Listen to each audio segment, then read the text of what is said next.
Okay, live. We're live on the internet. And we're definitely live here at Adorama again. All right. And Brandon Remler is in the house. Nice. And Ari Espe, an amazing photographer who is here in New York, and friends, and I see some familiar faces. Thank you so much for stopping by. Thank you, Adorama, for putting this on. Thank you, Seth Miranda. His particular mad genius is writ large in this space, right? Have you ever seen anybody fit more lights in a small space? I mean, I get accused of that. People are like, oh, Joe, you use a lot of lights, you know, like, what's the problem?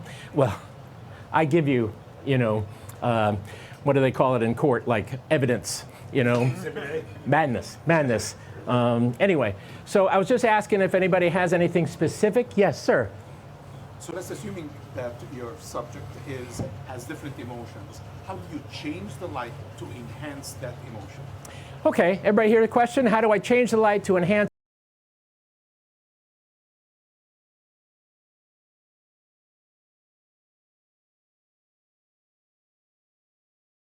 To start with a very kind of conservative look.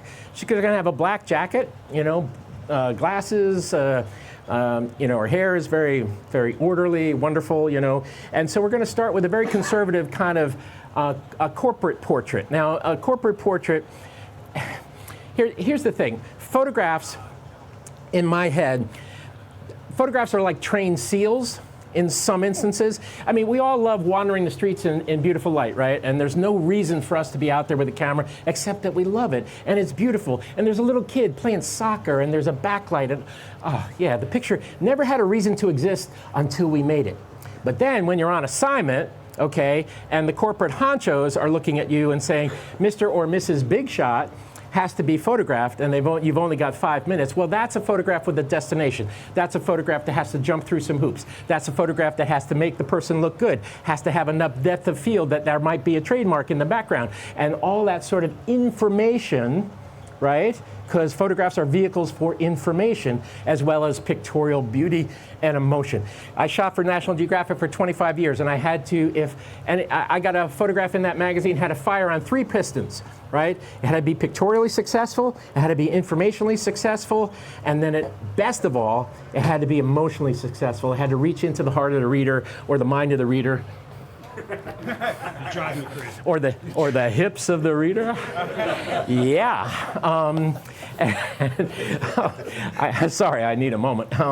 Anyway, you know, and involve them, right? Stop them, right? You know, it's kind of an audacious thing to do as a photographer nowadays because, you know, everybody here is probably on Instagram, right? Right? How do we go through Instagram? Click, click, click, click, click. How much time do you spend with those individual photographs? Not much, right? Not much. So what's our job increasingly? Get somebody to stop doing this and go that. Instead of this motion, you want to turn the reader into a cat that you just put out food on the table and they're like, you know, it's attractive. You know, it pulls them in. All right, so is that a cool place to start? We good? All right, how am I doing? I don't know. Yeah. So, sorry? Gavin's in the chat saying hi. Oh, awesome. Gavin Huey. Nice. From the UK? You better not be in New York, Gavin. I swear to God, I told you never come here again. You know, got those flashes and you're pretty good with them and I just, you know, I don't need it. Anyway. Wow, you went into mode, huh? You're in it. Okay, so there is that up on the screen? How about that, huh? What a lovely photograph. Thanks for coming, folks. Anyway, Lupe, come on up. So what's the first thing? You can maybe have a seat over there just for a couple of minutes. How about a round of applause for Lupe? She's a fantastic person, just absolutely lovely, wonderful. Okay. And so here's the thing. Where was I? We just come up here. We're going to do this. So what in this... Apologies to Seth. This is a beautiful space. But graphically, it's a little bit on the cluttered side, right? You know, so we're going to use a seamless, and then I'm going to turn into the audience and see what we can make out of this, okay? The cacophonous light in here, the this and that and the other thing. So what do we seek as photographers in the field? What is an element that we desire? Control. Right? Control of our environment. Because as a photographer, we face off with a lot of variables: the subject, the environment, the weather, whatever it might be. So we seek to gain control of things. So the very first thing I'm going to do is I'm going to actually, using Pro Photo flashes up here, I'm going to shut off the flashes. I just shut off my remote, and I look around. Okay, I've got a reasonable f-stop shutter speed combination, ISO 400. 200 at f4, no flash, and I don't care. This is not going to be a good photograph, you know, I don't care. It's just going to come up on the screen. Yeah, I have a reasonable amount of control. Let's look over here. All right, there, darkness on the edge of town. Now, that may be a little bit like, oh, well, you know, but here's the thing. You know what I've just done via shutter speed and f-stop? I've blinded the chip. Pretty much. So the only thing the chip is going to vibrantly record is something I light. Okay? So here we go. Lupe, if you could stand, I wish when you had designed this space had a little more, didn't they give you a license to blast that way? Do the demo. Okay, all right, all right. Okay, so I'm going to ask you to stand about here, okay? And so initial light shaping tool that I grabbed off of Seth's shelf is a 3-foot OCF Octa, okay? Set up at 4.0. And you see the way Lupe is standing? Please just stay just like that. See the way she's standing? I oftentimes take my cue from subjects, and I keep my eye on them even when I'm not photographing them, because they give you visual cues, and they relax a little bit when you think your camera's not to your eye. And so you see the way she just stayed there? Her left shoulder is towards camera. So I'm going to key on that. I'm going, well, she's comfortable there. She feels good there. Okay, so I'm going to put my light off to this side because it feels natural. And so I'm not going to say, hey, turn around, you know? I mean, you're throwing a curve at your subject before you're even out of the gate.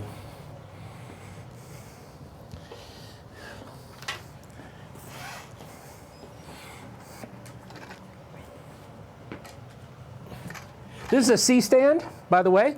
I'm sure everybody knows it. Seth Miranda has an amazing video on C-stand etiquette, just in case you were wondering about, you know, how to date a C-stand, for instance. You know, I mean, open the door, put their jacket on, whatever.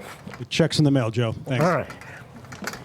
So, Lupe is blessed with amazing facial structure. She's got, like, cheekbones to die for.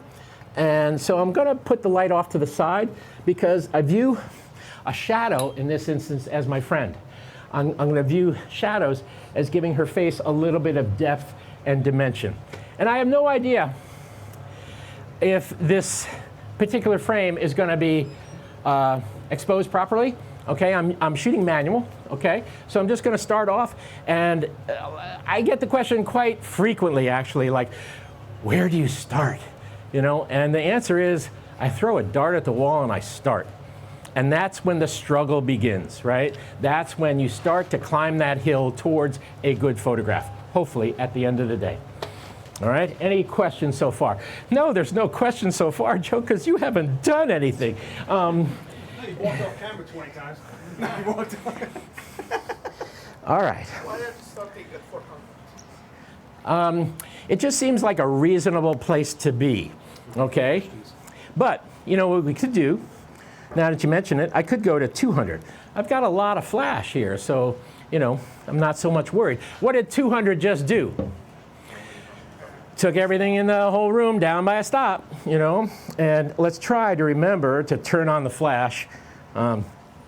Piece of advice that you'll remember from tonight. If you have flash, turn it on. Okay. You ready over there, boss? Yeah. Okay, here we go. Lupe, you look fantastic. You look routinely wonderful. Fantastic, wonderful. All Okay. All right, again, thank you for coming. I mean, that's it. That's done. We're done.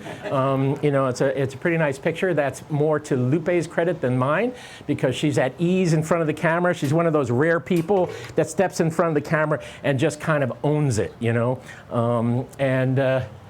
so you see there's a shadow. Might have a little bit of an issue with the glasses. We'll work on that. And there's not a lot of space.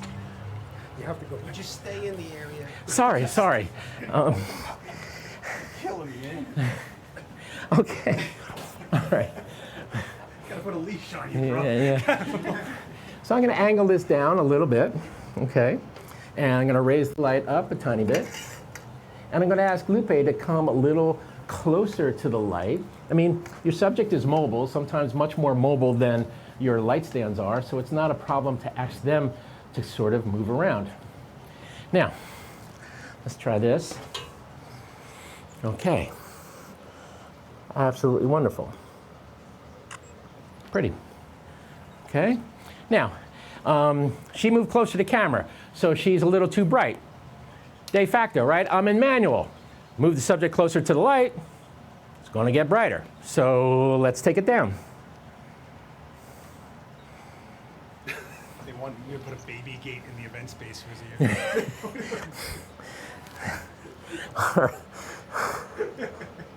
Beautiful, beautiful. Absolutely lovely. Okay, so I took a stop out of it. That's sort of reasonable, quite nice. And the eyeglass problem is eliminated. Now, Lupe, could you take your glasses off and just hold them in a sort of judgmental way and look at me like I'm a subordinate who just turned in a bad quarterly report. Okay, ready? Whoops, my bad. No, you weren't ready. It's just my excitement, my overdue, unbridled sense of excitement. You blinked. Actually, does anybody, I mean, we're not going to stay with a blink, right? But look at the facial structure. Look at, it's elegant, it's simple. Let's do this right. Okay, here we go. Okay, and you know what I'm going to do? I'm going to take myself out of FX, and I'm going to go into 1:1. Everybody ever shoot in 1:1? Square format. I love square format. I got raised oftentimes shooting with medium format systems that were square format. There's a harking back, if you will, to a historical continuum that I feel is very, very powerful in photography, and I'm very comfortable in that portrait space. Okay? All right, here we go. There we go, nice. Fantastic, Lupe. You're awesome. Okay? Now I have my equipment in the picture. That's not, it's not recommended, but it's reasonable. That is an easy thing to fix, either by moving the light or post-production. I said it. I didn't mean to. Get out of my space. Post-production. Oh my God. I'm sorry. Anyway, yeah. So it's just a simple, clean, lovely portrait. Let's try this just for grins here, if I may. All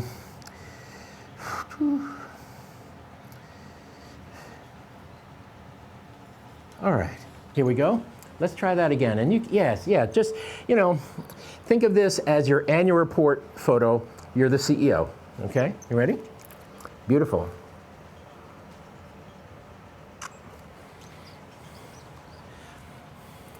Okay, now I just put myself in monochrome in the camera, but let's do this. Oh, we're drawing the raw file, that's why. Yeah, because I'm tethering into Capture One. So let's do this. Let's just put that on just for a sec. It took a while, right? So maybe it'll be faster this time, okay? So I'm going to feather this off just a little bit. Feather. Everybody know what I mean when I say feather? You're not moving the position of the light. You're not swinging it or tilting it necessarily. You're feathering it. So some of the light now is going to go past her. And maybe I can get a little bit more even on the background, tiny bit. Let's see what happens. It also means that I can possibly sneak my camera underneath that vexing shape of the octa. Ooh, God, company didn't have a good year, did it? Damn, you know. You know, when I shoot CEOs, and I've encountered a whole ton of CEOs, and the classic thing is like, you've got 5 minutes, you've got 2 minutes, you know, because their time obviously is very valuable. And I used to vibrate like a tuning fork when I was a young photographer. I did the New York Stock Exchange annual report 4 years in a row. And, you know, I would be like, oh my God, I only got 2 minutes. And then you grow up and you mature and you achieve a level of gravitas as a human being that you just no longer give up. And I actually embrace that 2 minute time period. I say, oh, thank God. You know, let's do it in 1 minute because you're actually not that interesting. Those are inside words. Those are inside words. But, you know, if somebody only wants me to work for a couple of minutes, just think about it. Your day rate just went up. You know, because I'm accustomed. The very first job I ever shot for National Geographic, I was working 18, 20 hours a day. I was like a dog with a bone. I couldn't stop. You know what they were paying me? $250 a day. Yeah. All right, here we go again. All right, so I hate to keep harping on this, or I'm just kind of playing a little bit here. Nice, nice. Okay, all right. So, all right, let's add, I mean, you guys didn't come here to see me work with one light. I get it, I get it. We're gonna put up 2 lights now, all right? Going for it. Question? Yeah, sure. What's the advantages and disadvantages of putting a grid? If you really want to control it, why don't you put a grid? Well, here's the thing. Repeat the question. I'm going to repeat the question. What's the advantage of using a grid? I'm currently not using a grid, but you're a soothsayer, you're a fortune teller, because I'm about to go to a grid. And you've just asked a series of questions that Adorama is, let's see, is Mary Irene still in the audience? No, Fernando, yeah. This gentleman here wins the Z9. Okay, that giveaway the giveaway. Right. Yeah. The one that set this funding? Yeah. I'm retiring. Just take mine. I'm out. Anyway. Also, we're but live. That's legally obligation. Thanks, Joe. We're gonna get to a grid. Okay. For now, actually, there's a grid on this. Let's see. Lupe, could you step up a little bit towards this way? Thank you very much. I'm gonna move this here and keep you scooch just a tiny bit. There you go. Nicely done. Thank you. All right. And ordinarily I would kind of move things around, but you know, only got an hour. And so I'm going to try to move, you know, quite quickly here as best as I can. So I'm going to take a stab at this guy. I'm going to put this up to 6.0. Okay, so this is my B group light. Secondary light. I try to stay organized on location. You know, A is the main, B is like the kicker or the side light, C is background, et cetera, et cetera.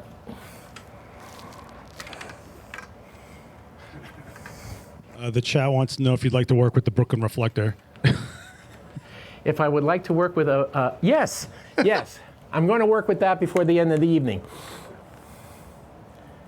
So I get my subject's position when I'm positioning lights. I always ask my subject, I'm about to get close to you. May I come right up? I'm going to, because I want to see from her position. I don't want to be back here like, oh yeah, that's fine. I want to come up and see what the deal is. And of course, you know, I had placed it perfectly. You know, what are you going to do? Yes. You initially talked about feathering. Feathering the light, does it mean that the middle of the light has to be off center, or is it you're looking at the whole afterbox being off? Yes. Yes. Good question. Here's the thing. I grew up in an era where softboxes were like, you know, no interior baffles or mid-level diffusers inside the box, and you know, lots of no grids really they weren't popular. So you'd oftentimes get a situation where the softbox would have a hot core, and the sweeter light would be on the edges, and so you got into a habit or grew used to feathering the light and essentially lighting your subject with the edges of the light. Cool? All right, here we go. Beautiful, beautiful. That's absolutely wonderful. Fantastic. All right. Now, okay, court of public opinion. Is that rim light too strong? Yes. Yes, it is. You're absolutely right. You're absolutely right. God, another Z9 out the door. God, man. You know, you folks are just so damn generous. Coming out of your day rate, homie. All right. Hey, could you do me a favor? Could you swing me back into color on that? I'll swing back into color here. Appreciate it very much.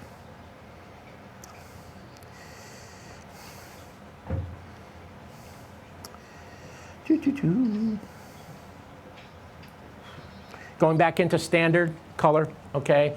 Straightforward, nothing fancy. Okay, and beautiful look, that's awesome. Thank you. Super pretty.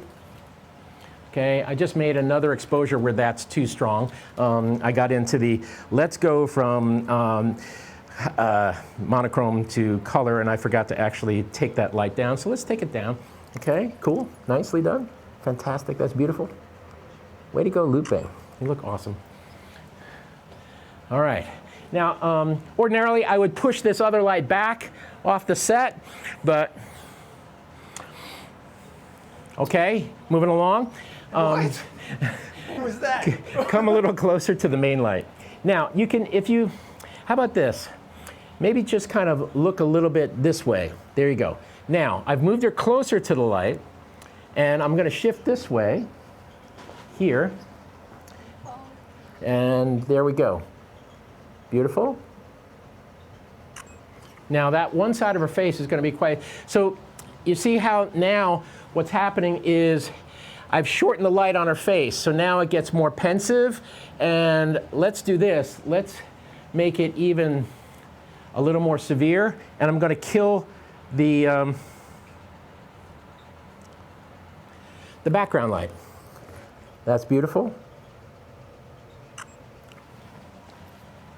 So now the shadow is really severe, okay? And it depends on the look. You were saying like emotions, you know, if this is like, you know, she could be like a novelist who writes psychological thrillers where everything is very dark and, you know, or something like that. I don't know. You know, it's not a happy light. It's not, you know, bright and fuzzy and warm. It's not the light you'll use for a newborn, right? It's, you know. Well, it's an evil newborn. You don't know. Love the respect Joe shows with just something simple like asking for it in color. Okay, Joe, I'm a heathen. I'm craving a big, low-power active fill for the lower right. Geez, these folks are demanding. Yeah. You know, they're really demanding. Okay, so if you wanted to, let's do this. Now, how am I doing on time, Seth? Because I'm just getting warmed up. I mean, You can go over an hour. It's up to you. all right. So we'll come in here. 20 minutes deep. All right, that's good. That's good. And so they want Phil, do they? All right. Let's see. Ari, would you mind coming up and being the Phil guy? All right. Let's come on over in here. Ari is a very dear friend, and he's also, literally, he's a brilliant photographer. Put him on the street, magic happens. Ari Espay, E-S-P-A-Y. Follow him on Instagram. All right, here we go. I'm going to kill myself on that sandbag. Fantastic. That's great. Lovely. All right. So that should be just with the one light. I'm going to, cover that up and just say, yes, I wanted to see what the one light was doing. No, I simply forgot to turn on the side light. All right, here we go. Fantastic. That's beautiful. Okay, let's see. So now, you see how her face now is just like opened up? You know, I made the light even a little more severe. And now the side light is kind of sort of under control. I mean, here's the thing. Lighting in photography is like cooking. right? It's to your taste. Some folks might look at that and say, oh, that's not subtle enough, and they might dial it down a little bit. It's like a little more salt, a little more paprika, a little more this, a little more that. Whatever you like, it's to your taste. Nobody really is at the camera. Here's the beautiful thing about photography. Everybody's here been to a business meeting, right? What's usually the upshot of a business meeting, a whole conference table full of people? Well, okay, thank you for all your suggestions. In 2 months, let's have another meeting, right? Like, nothing gets done. The beautiful thing about being a photographer is that when I click that shutter, that decision is mine. Whether I screw it up, do it right, no matter what happens, that decision is absolutely and completely individually mine. So that's a very beautiful thing about being a photographer in the field, because you're the eye in the camera. You're the finger on the shutter button. And nobody is, it's nobody else's responsibility but yours. I love that. Yes, sir. So, in the pose that she's in currently, right, Yes. where her head is so, what do you suggest when somebody's glasses change the magnification of their face behind the glasses? Because sometimes there's a shift in their face, so the face is here and it shifts over a little bit behind the glasses. So what would you suggest? Okay, so the question from the audience is, what do you do about magnification in glasses if in fact it changes the look or attitude of the face around the eye orbit, etc.? Well, there's a couple of things you can anticipate. Hopefully this is where research comes in. I used to photograph the president of the stock exchange, for instance, and he had television mirror glasses, man, like welder glasses, and his eyes, they would have been more appropriate on a bug, right? I never said that, but to him personally. So I used to occasionally I would research, and I would say, can he get a non-magnification set of glasses?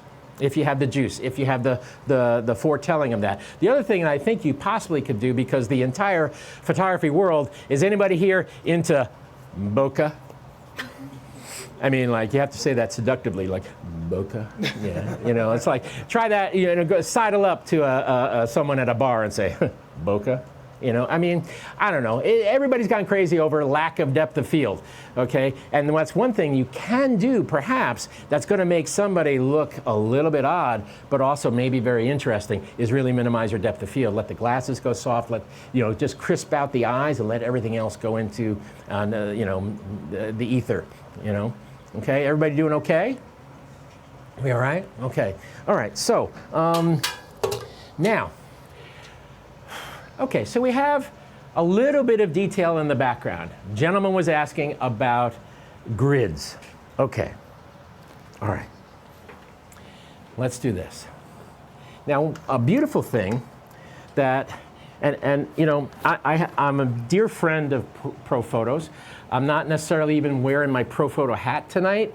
I just, honestly, I just think they've done some tremendous things lately. And one of the tremendous things they've done has been to, let's see. You can take that home later. Has been these A-series lights, and is everybody familiar with the click? This fold it up, pull it back. I've got a grid on this one. It's pretty awesome. Take this guy, dump it in there. These A2s are 100 watt seconds, so they're not can't light the world with them, but they pack a pretty good punch, actually, pretty reasonable. So let's do this with Lupe. So that's 4A, that light is off. I always try to make sure my lights are off when I put them down, because with the radio, they'll just start triggering and all of a sudden drive yourself mad because you can't tell where this light is coming from, and you put it off in the corner and it's still hot. So, all right, Lupe, could you get into position roughly the same way you were? And Ari, no fill on this. Let's not be kind to Lupe.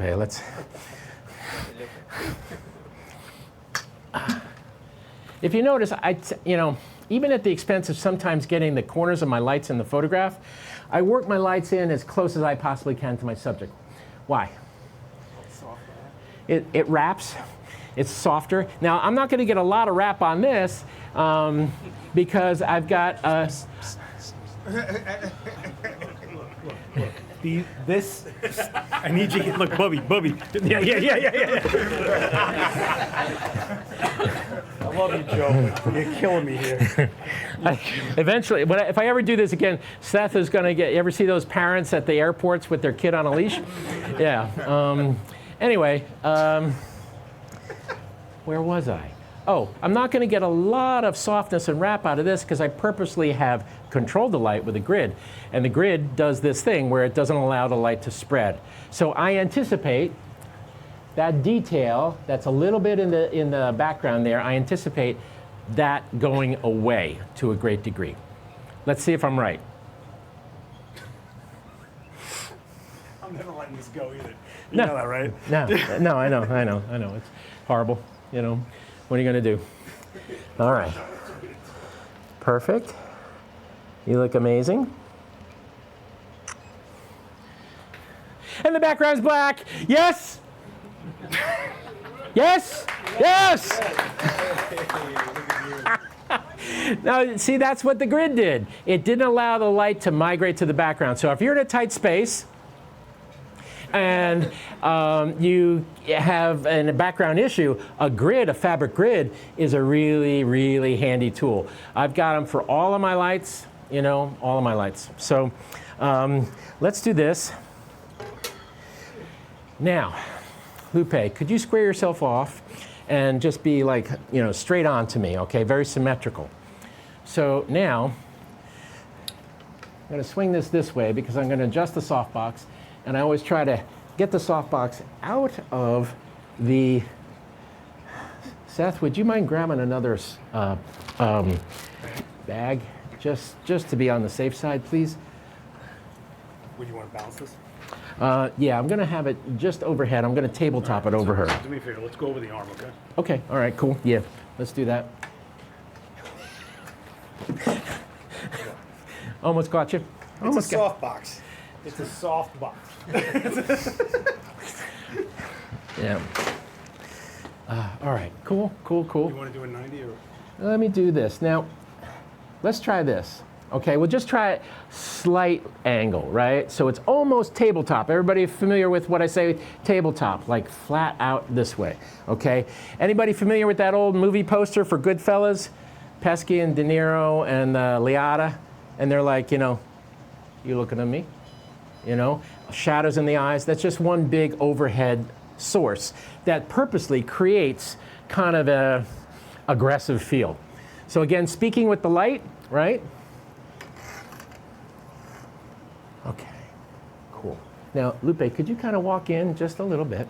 Okay, that's nice, that's nice. I don't think this is going to be a very flattering picture of Lupe. Now, stern, chin up a little bit stern. Okay, cool, nice, good, beautiful. Okay, now, here's the thing. Eyes are in shadow. Like, you're not going to turn this in. I mean, you know, the PR people on the set with you are going to be like, you just turned him into the Prince of Darkness. Keep going, I got it. Nikon. Takes a licking and keeps on clicking.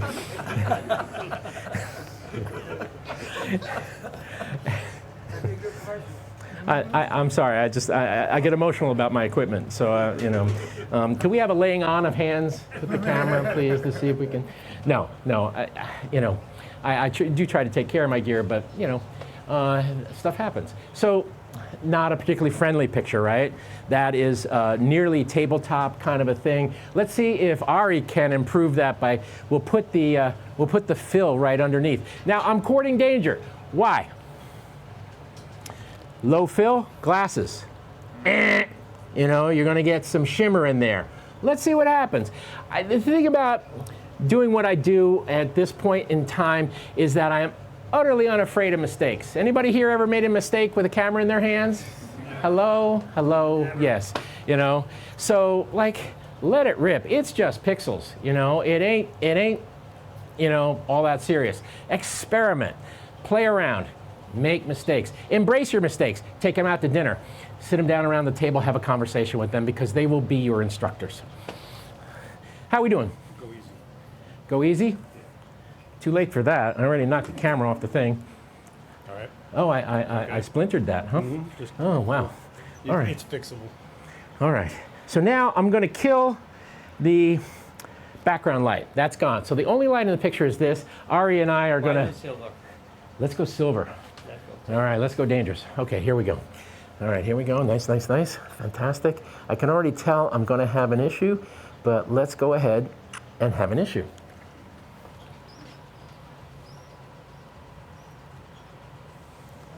Hang on a second. Did it slip out of?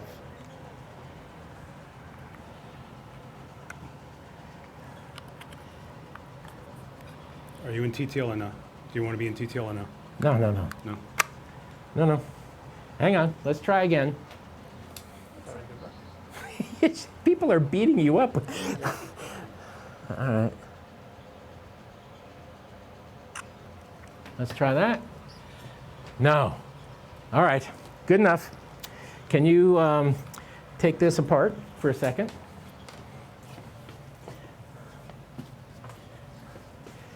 What do you want to take apart exactly?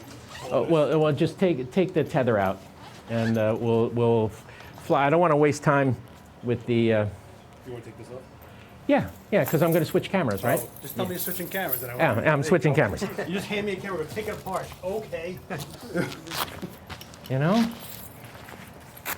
It might be the remote after that. could be the remote.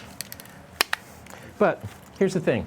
What I'm going to do now is I'm going to actually switch lenses because we're about to make a segue into another area. I mean, we're going to stay here. Can anybody hear me okay?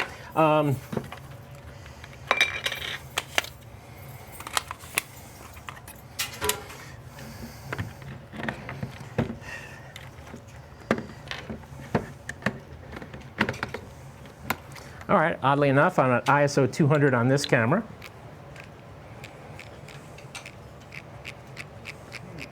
Let's get back to 200th of a second. I believe it was at f4, yes? Let me tell you. All right. What lens you want? Oh, come on, Joe. That's all right. I'll just hand hold it. Or actually, no. I did say something about a tripod. Here, let's take it off. That's the third time you said it to me today. So you can. There we go. And this. So is anybody getting the feeling this is now a full-blown location shoot? You know, and the only thing I'm waiting for now is for it to start raining inside. You know, because that, you know. Funny, it just installed. All right. So, let's take a question. Yes. I was wondering, did you talk at all about the ratio of the power on these lights? The ratio of power on the lights. Good question. Good question. Here's the thing. ProPhoto speaks a language. 10.0 is full power. 9.0 is one stop down. We live in a world of photography where every move you make, f-stop, shutter speed, is either twice the light or half the light. Same thing with ProPhoto. So if you're a 500 watt second unit at 10.0, at 9.0 you're 250, 8.0 you're at 125. So there is this ratio thing going on, and I completely understand the question. Here's the thing. The classic sort of ratios that we all talk about, I wouldn't know a 3-to-1 lighting ratio if it crawled up my pants leg right now and bit me in the ass. I go by my gut, you know. So one light, I think the lights are fairly even. They're like 4.0, 4.0. It's about angle of incidence, angle of reflection for that side light. And I'm not making light of it. It's just that when you take a light, say I'm looking at you, main light is here, I got a light back here, it skips like this. It's like a pool shot, it's like a carom. You actually amplify the power of it. So you can put up a side light, and just because of the attitude and direction of it, it can read or play much more powerfully than you might have imagined. Cool? Yeah. Okay. All right. That's set. Oh, so you just shot that? Yeah. Okay, so it's working. Yeah. Fantastic. Yeah. Why are you so shocked? Well, I'm always shocked when it works. I mean, come on.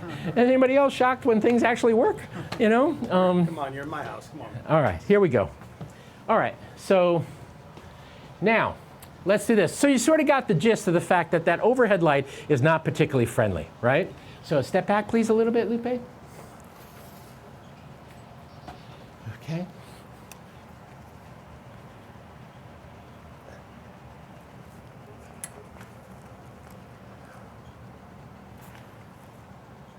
Oops.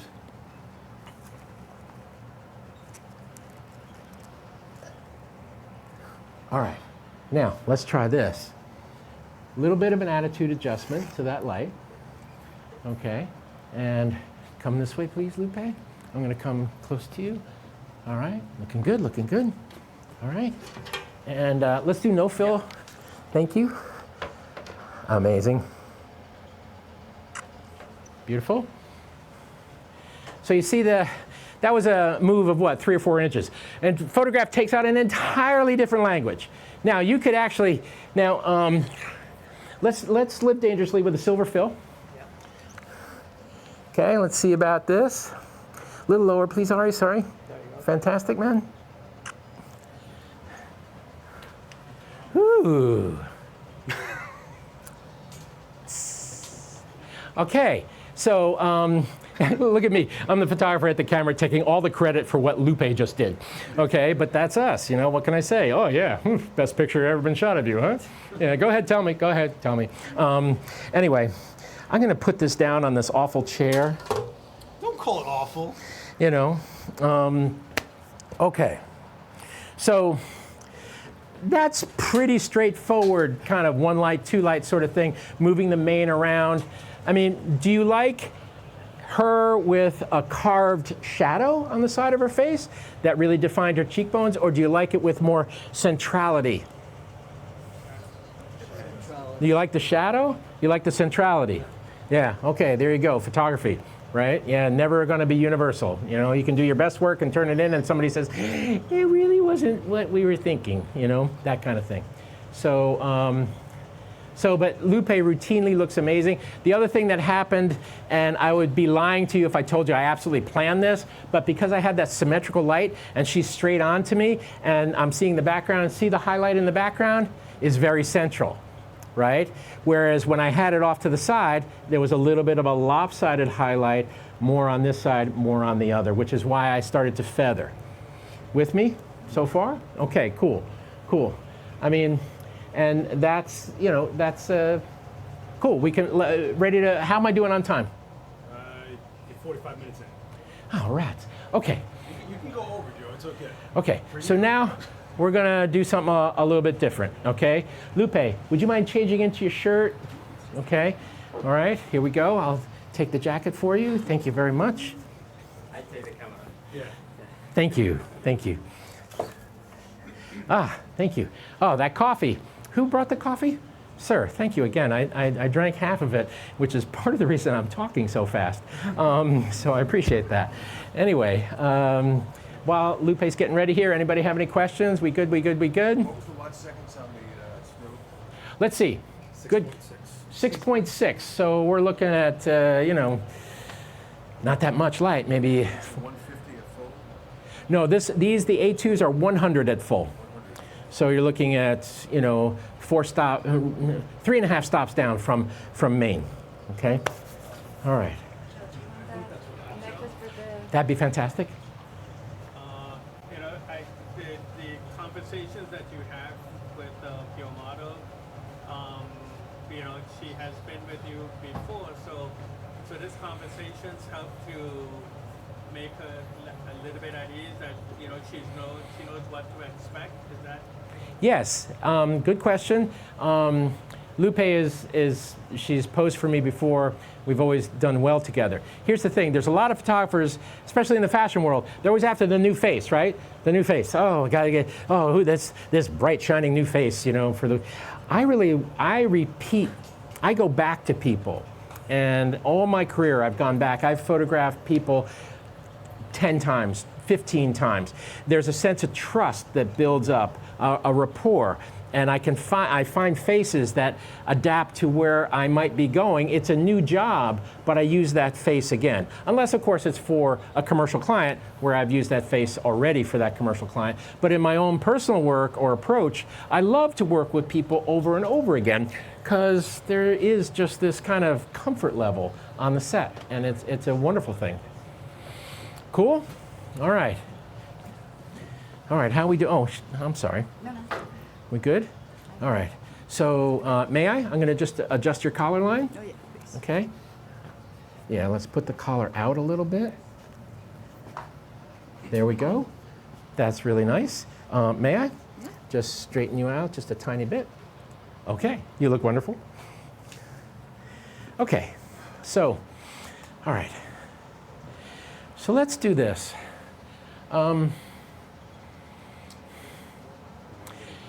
Yeah. That's what happened. You swapped lights, and that's 100 watt seconds, not 250. That's why all that power went away. Yeah, no, I get it. Okay, so let's do this. Let's kill this light for 1 second.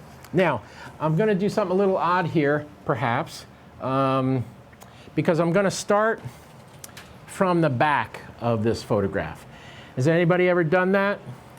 Look, a bad background will rise up and kill a good foreground. And so sometimes I get myself into a space where I realize the space is a really, absolutely crucial element of the photograph. And, you know, oops, sorry. And I can light my subject. I know, I have confidence, I can light that subject. When I light my subject up front, I refer to it as formalizing the foreground, right? Because I'm making the foreground look the way I want it to look. And I'm confident I can do that in the near term, 5, 6, 7, 8 feet away. I got it covered. What I can't control is that. You know, that's a monster, right? And I can't do that. So what I have to do sometimes is start from the back of a photograph and work my way forward and try to sort that out. Now, in the next 10, 15 minutes, I'm not going to be able to sort out the Adorama background. Anybody from Adorama, could you take that Sony sign down? No, I'm kidding. All right, that's the bad Joe. Anyway. All right. Okay, Lupe, could you come over here and stand here, please, and face me this way? All right, wonderful. Okay, thanks so much. All right. All right. So. I'm gonna move this because it's blocking the one camera angle I got for this. Okay. Okay.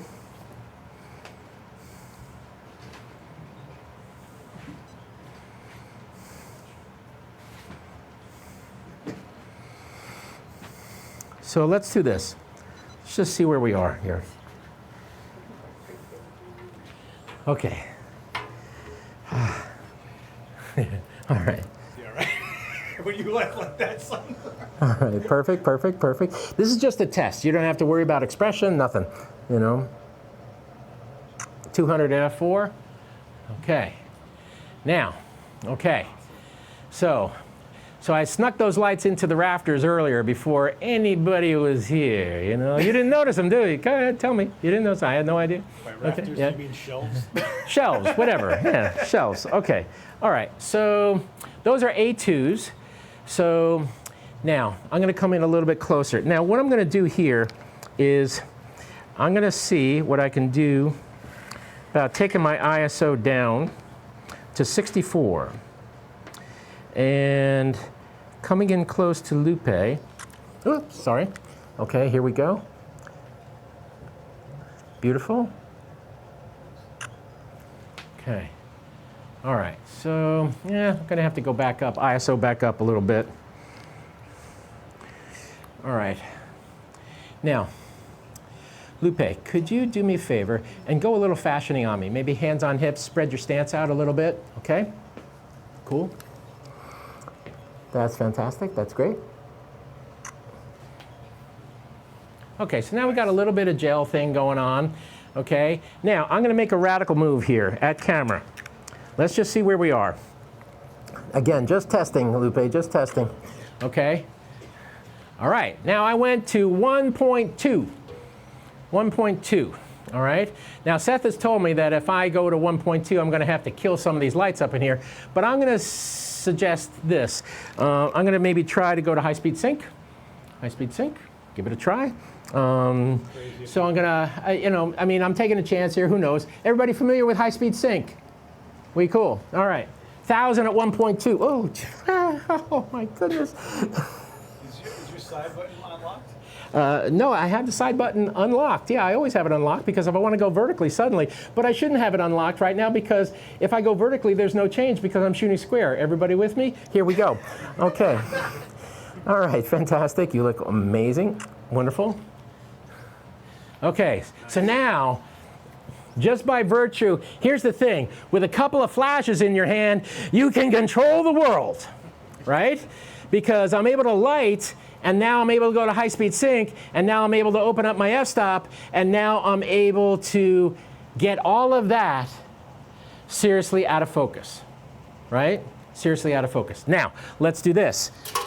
Let's, thanks, all right. Bless you, bless you. So, okay. All right, now, no glasses on this one, so I have like a pretty free rein to kind of do, sort of what I'd like to do, just about anything I want to do, okay? So, and the grid is going to help me because it means that the last thing you want to do, if you're gelling an area, like this, for instance, what's the thing that you don't want to do? Put up a big umbrella or something like that where the white light is going to migrate everywhere and just kill your color, that you just worked, and on creating, right? So, all right. All right. You doing okay, Lupe? Yeah. All right, okay. I always check in with my mom. Here's the thing. Your talent, your subject, your model is your most valuable resource on the location. You have to take care of them. You have to be respectful. You have to attend to their needs. You have to make sure they have energy. Because if you kind of just keep shooting and shooting and shooting and you're making, you can actually see it through the camera. You can see the energy of your subject start to go like this, You've had that experience, right? Yep. What's the most valuable thing I can give you? Direction. My queen. Yes, absolutely. What does the person in front of your camera seek from you? Direction, right? They are the actor in your small play that you're conducting through that lens. So you give them a cue. You give them an emotional, I don't know, something to hang on to. I've given songs to people to think of. I've given motivation, novels, you name it. Look out the window, and I've said some outrageous things to people. Anybody remember Vince Carter? It's like the Iron Man of the NBA. I was photographing him for a cover of Sports Illustrated for Kids, and he was totally lackadaisical about it. He was like, I wanted him to be Vince, leaping in the air. And I finally looked at him, and I said, I'm from New York, and here's the thing. What can I do to get you angry? He was like, you don't want to get me angry. I said, yeah, how about if I tell you I really like Patrick Ewing? He was like, all right, it's on, and he starts banging the ball, and I got this great cover, of Vince Carter flying through the air. And here we go. All right. Now, here we go. Let's just see what we're, Ari, would you mind raising this a couple of inches? Thank you very much. Nice. Chin up, kind of a little bit haughty, fashion model, beautiful, lovely, fantastic. And did we put that up without turning it on? Notice I use the collective we, My fault. Of course, my fault. There you go. That's one thing I don't do on the set, is I don't blame anybody else for things that go wrong. Mostly because anything that goes wrong is my responsibility and I caused it, and also my name's on the door. At the end of the day, the shoot goes up or down, and it's me. you know. All right, here we go. Let's do a couple more here. Nice. Okay. All right. That's starting to get there. Anybody like that? Yeah, it's kind of pretty, right? Kind of pretty. Let's try a silver fill, like a little beauty fill. May I suggest this silver fill? Oh, yes, yes. Let's suggest this silver fill. Let's make sure we get this on video, please. I think I'm on this one. Anybody else seen a pizza box that doubles as a fill board? Listen, man. I told you he was crazy. I told you he was really crazy. Yeah, yeah, yeah. Okay, come slide in this way, please, Ari. You're good right there. Okay, here we go. Now I'm gonna come in tight. It's gonna get hard. All right, here we go, here we go. Beautiful, that's beautiful. Nice. Okay, now, all right, here's the thing. I'm maxed on those. I'm gonna ISO up because those flashes are maxed. What happens at high speed sync? Lose strobe power, right? So now the only way I can get more strobe power out of those two units is to ISO up, basically, or get out of high speed sync, but I don't want to do that because here's the thing, it's a series of boxcars banging into one another. Okay, so I open up my shutter speed. Oh, then I get more store. Oh, then I have to, because what you input to the camera, the chip is a global instrument, right? It doesn't differentiate. It doesn't say, oh yes, this gentleman needs a little more light. She's fine. It's not like that. You're making global inputs and you have to counteract that with a series of sometimes unfortunate decisions, compromises on location. But that's the nature of the game. And that's actually where it really gets fun, you know, is when things go wrong. I mean, egregiously, terribly, awful, god-awful wrong, you know. And that's when you break through that, that's when you realize, hey, yeah, I can actually do this, you know. All right, here we go. All right, pizza box in. Okay. Look at me, very high fashion, very severe. Nice. That's awesome. Fantastic. Nice. Okay, that feels a little better. Now, I'd like 6 or 7 people to stand up. Yeah, gentlemen, you two, you sat up front. This is your problem, not mine. Okay? And I want you to kind of come near Lupe a little bit and just kind of put your hands around her head. All right, this is not a religious experiment, you know. All right, somebody back in there. Okay, let's see, there. I need somebody tall. Stand up, sir, if you don't mind, over in there. Hand in the picture. There we go, there we go. Okay, cool, cool, cool. Beautiful, beautiful. Nice. Oh, that sucks. Oh, yeah. You want to do it? Let's do it. All right, the hands suck, sorry. Leave them up. Let's make it look like a concert. Okay, all right, all right. Then use both hands. Put both hands up, okay? Everybody. Yeah, more. Fantastic, fantastic. There we go. It's on you, Joe. All right, here we go. Nice, yeah, fantastic. Here, keep it working, Lupe. Nice, beautiful, beautiful. Awesome. Now you see what's happening? You guys move your hands around. Yeah. Woo! Oh my God, Okay, fantastic. That's great. All right. Done smoked you guys out. All right. But that's kind of pretty. Isn't that kind of fun? Now, there's certain adjustments that need to be made, to be sure. But there's certain adjustments that need to be made in virtually all of my pictures. You know, I never made a mistake I didn't like. Can we scroll back? Was there was a kind of a good one at some point, right? There was kind of a good one at some point. You know. That's not bad. Yeah. Ooh. Great expression. Oh, there we go. Nice. Rock star surrounded by her adoring faithful. F1.2, sharp as a tack, you know, from a camera I did not drop tonight, you know. What do you think of that? It's all right? Yeah, a little different. I mean, for an event space like this, kind of fun, kind of a little bit different. You know, Joe, I built this for you. This is what you do to me? He loves me. Okay. That's not bad, Joe. I'll give it to you. All right. So why don't you come on up in here? You could have So done this in AI though.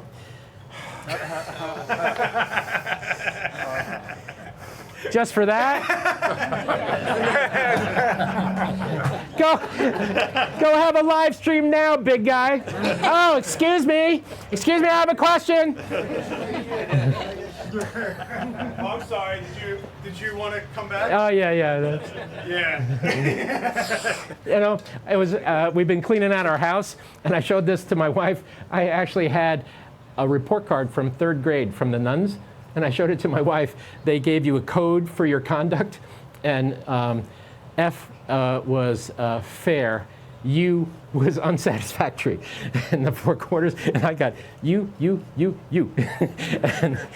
But you know, that's why you become a photographer. You got authority issues, right? You just have authority issues.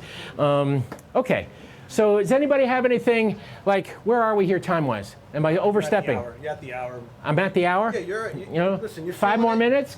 Can I grab you for 5 more minutes? Does anybody want to do anything in particular? Yeah, in the chat, that was atmosphere aerosol spray. Yeah. Yeah. Okay, I'll tell you what. Let's do this. Okay. You all right? Yeah. I tell you what, Seth, would you mind doing me a favor? Do you have to stand at the console? Can you grab that blue light and let's put it on a stick right in the middle there? Hey, And Fernando. Do me a Fernando, favor. can you grab that blue light? You need a chair to do it, man. Right here No, on the right up here. on See, the Lowell clamp. Yep. Yep. There we go. And let's put it on a stick. Let's give him a stick right in the back. Lupe, what I'm going to do is I'm going to bring this down now. Okay. Yes, you're going to face this way. Want to handhold it? Yeah, just hand hold it. Just hand hold it. Okay. He wants you to hold it. Yeah, what do you want? Right. What's the group, please, Fernando? 4C. 4C. Okay. So let me kill. 4C is still hot. So let me kill 4D. So that means that blue light up there, I guess, is going to be gone. Now the only thing backlighting is that red light that Fernando's holding right now. And let's try this. Let me do something a little bit tight, like kind of a beauty shot, okay? Sir, would you mind helping me out again? Because I'm not worried about the attitude of the colors so much now, could you stand like here? We're gonna soften that up. All right, a little bit. I just need you to stand there and hold that. Well, sir, I have to be able to see her. There is that. Okay. Yeah, that's a 2-stop diffuser, the chat is asking. Okay, all right. 2-stop diffuser. Okay, and that, my A Stop group and a half. light 1 stop. Stop and a half. is,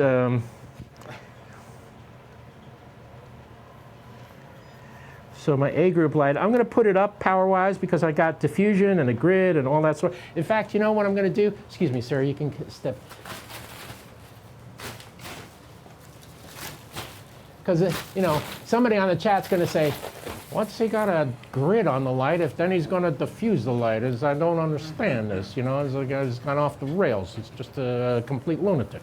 Let's bring in the silver. Yeah. Okay, and sir, what you need to do with this guy, I'm sorry to do this to you, but I got it. thank you very much, is kind of, I don't know if you could stand off to the side and kind of hold it so it configures to the light. Is that okay? Yep. All right. All right, cool. And then I'm going to come in a little bit tighter. And whoops. And all right, so I'll kill it. I'll kill it. Okay, here we go. Ready? Beautiful, beautiful, lovely, beautiful fashion shot. Lovely. Stay with me. Come on. There we go. There we go. Now we're locked. Beautiful. Okay. All right. Now that's a mistake. That's a mistake. But there is promise in that mistake. Okay, here we go. All right, sir. Yeah, stuff it right in there. Nice, fantastic. Ari, a little bit lower. Nice, beautiful, beautiful, beautiful. Nice. You're getting a lot of pink reflection off of that. Yeah, yeah, definitely. Okay, so let's kill that. Yeah. Let's kill that, because we're getting like light pollution.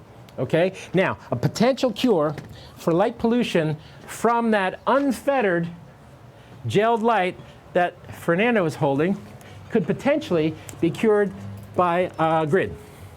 Okay, here we go. The placing of the grid. All right, and you can kind of maybe come up in here and hold it like here. Kind of like, imagine you're a state trooper and that's a radar gun. What'd you pass, Joe? All right, here we go. Just keep from going over there, and we'll be fine. All right. All right, got to come up a little bit, sir. There we go, there we go. Nice, fantastic. All right, let's do this. Here we go, nice. That's absolutely lovely. Come on. Ah, there we go, nice. Could you go, yeah, there, that's it. That's the look, that's the look. Fantastic. Okay, now, does anybody think that hair light is too much? Yeah, a little bit. So let's take it down. That's the beautiful thing about a system like this. You know, when I was, you know, early strobes didn't do this. It was like going after things with a sledgehammer, you know, by comparison. The sophistication of the tools that we have now, ridiculous. Okay, here we go. Beautiful. That's absolutely gorgeous. Fantastic. Okay. Now, let's take that main light down just a tiny bit. And now you know what I'm going to do, and this is going to screw me up a little bit, but are you guys kind of liking the out of focus store? So let's brighten that a little bit. Okay, and I'll go to 5/100th of a second. What's that going to do to my flashes? It's going to make them more powerful. So this is again kind of an experiment. Let's try it. Here we go. Lupe, you're fantastic. A little higher, guys, on the diffuser. That's nice. That's nice. Fantastic. Beautiful. Okay. All right. Got a little more store. Got too much power on the flashes. Taking the flashes down 4.5. Taking the flash in the background down to 6.5. Here we go. Absolutely gorgeous. Fantastic. That's great. Nice. All right.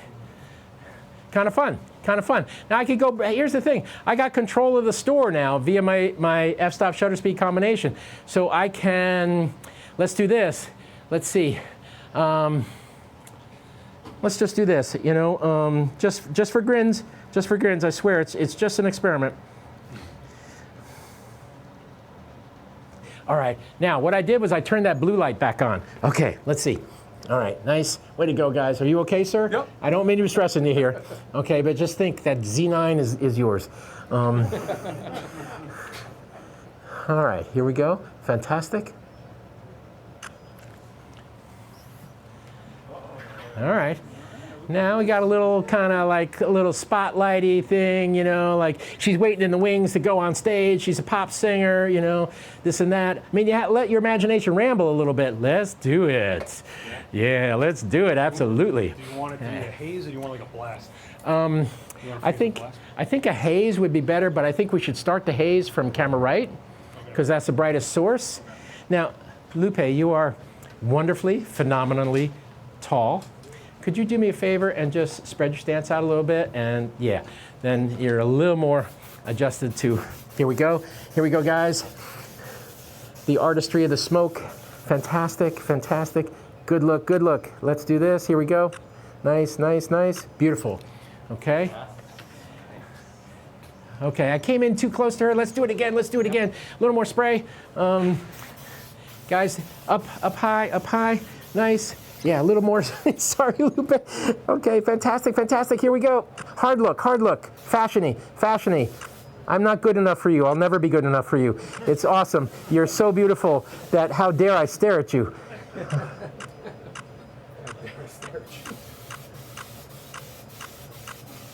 Nice. Now here's the thing, gang. With a model like Lupe, okay, we're getting a little smoked out here. But anybody out there? Oh my God, they all left. They were gone a long time ago, Joe. But here's the thing. Oh, thank you, man, thank you. No alarms. So it's pretty good. Yeah, it just makes you feel confident, right? Like nobody go to the back of the store, you know. Okay, so here's the thing. Like I rattled off a bunch of frames. Thank you. You're very helpful. I really appreciate it. You get like, Joe Blow in front of the camera. It's like, what do I do with my hands? It's like, just put them over your face, sir. Let's try for an interpretive portrait, shall we? But I tell you, the check tie and the striped shirt is working for me. But with somebody like Lupe, you try to get all your mistakes made, and then you kind of think, well, I've actually got it dialed in pretty well, and then you turn her on. Let her run with it, okay? And you're at the camera and just, it's like hanging on to the caboose of a fast-moving train. When you get a really powerful fashion model or somebody who knows what they're doing in front of the camera, they are moving, expression, energy, and all you can do is bing, bing, bing, bing, bing, bing, and stay with her. And that's where magic starts to cross over, right? If anybody here, the LCD on the back of the camera, it's like an addictive little light source. It's like the last thing you want to do is like click, click,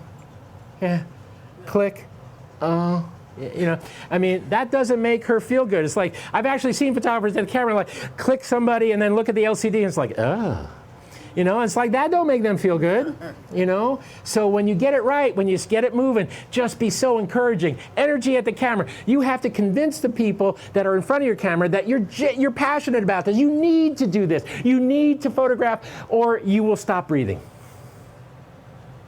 And you don't want me to stop breathing, do you? Because that would be on your conscience for the rest of your life. So keep posing. Anyway, I've overstepped. I've overstayed. And does anybody have any questions? Was that a little gel you put in the lights? Yes. Fernando, could I have that unit, please? Thank you much.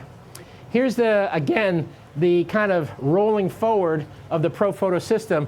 This is magnetized. So is this. Now, I do wish they would come up with a little more reasonable set of gels instead of kind of the candy colored. This is called rose pink, Call me a traditionalist, but has anybody ever heard of red?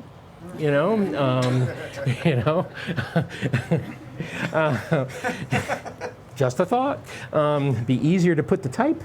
Anyway, but this is a fantastic system. Okay, just a quick thing. If you use this system and you're using one of these click soft boxes, don't put the gel on and then the softbox, because the magnets in the gels are weaker than the magnets that are in the actual unit. So put the softbox on, unclick so it collapses, and then put a gel once you have the softbox affixed to the light, because this will not be strong enough. If you move it, it's going to fall right off. Just a little bit of a back note. Not that I've ever done that. Didn't fall on my subject at all. No. The lawsuit is pending. What can I say? All right. Anybody else? Because you guys should really go, because I'm having way too much fun. But I promised Lupe that she wouldn't have to stay all that long. So why don't we have a round of applause for Lupe? And I can't thank you enough. Thank you, Adorama. Adorama's, I'm very emotionally attached in lots of ways. I do, presentations for other camera stores, but, I buy all my gear here. And I'm pretty emotionally attached. My wife used to work at this store, and it's just a lovely store populated with wonderful people who really know what they're doing.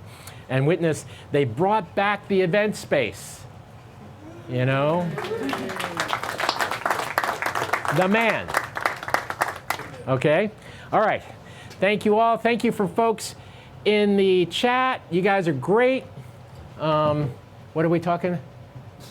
Thanks. Oh, can you explain how you ended up at 5,300-ish Kelvin, please? Fred. I have no idea.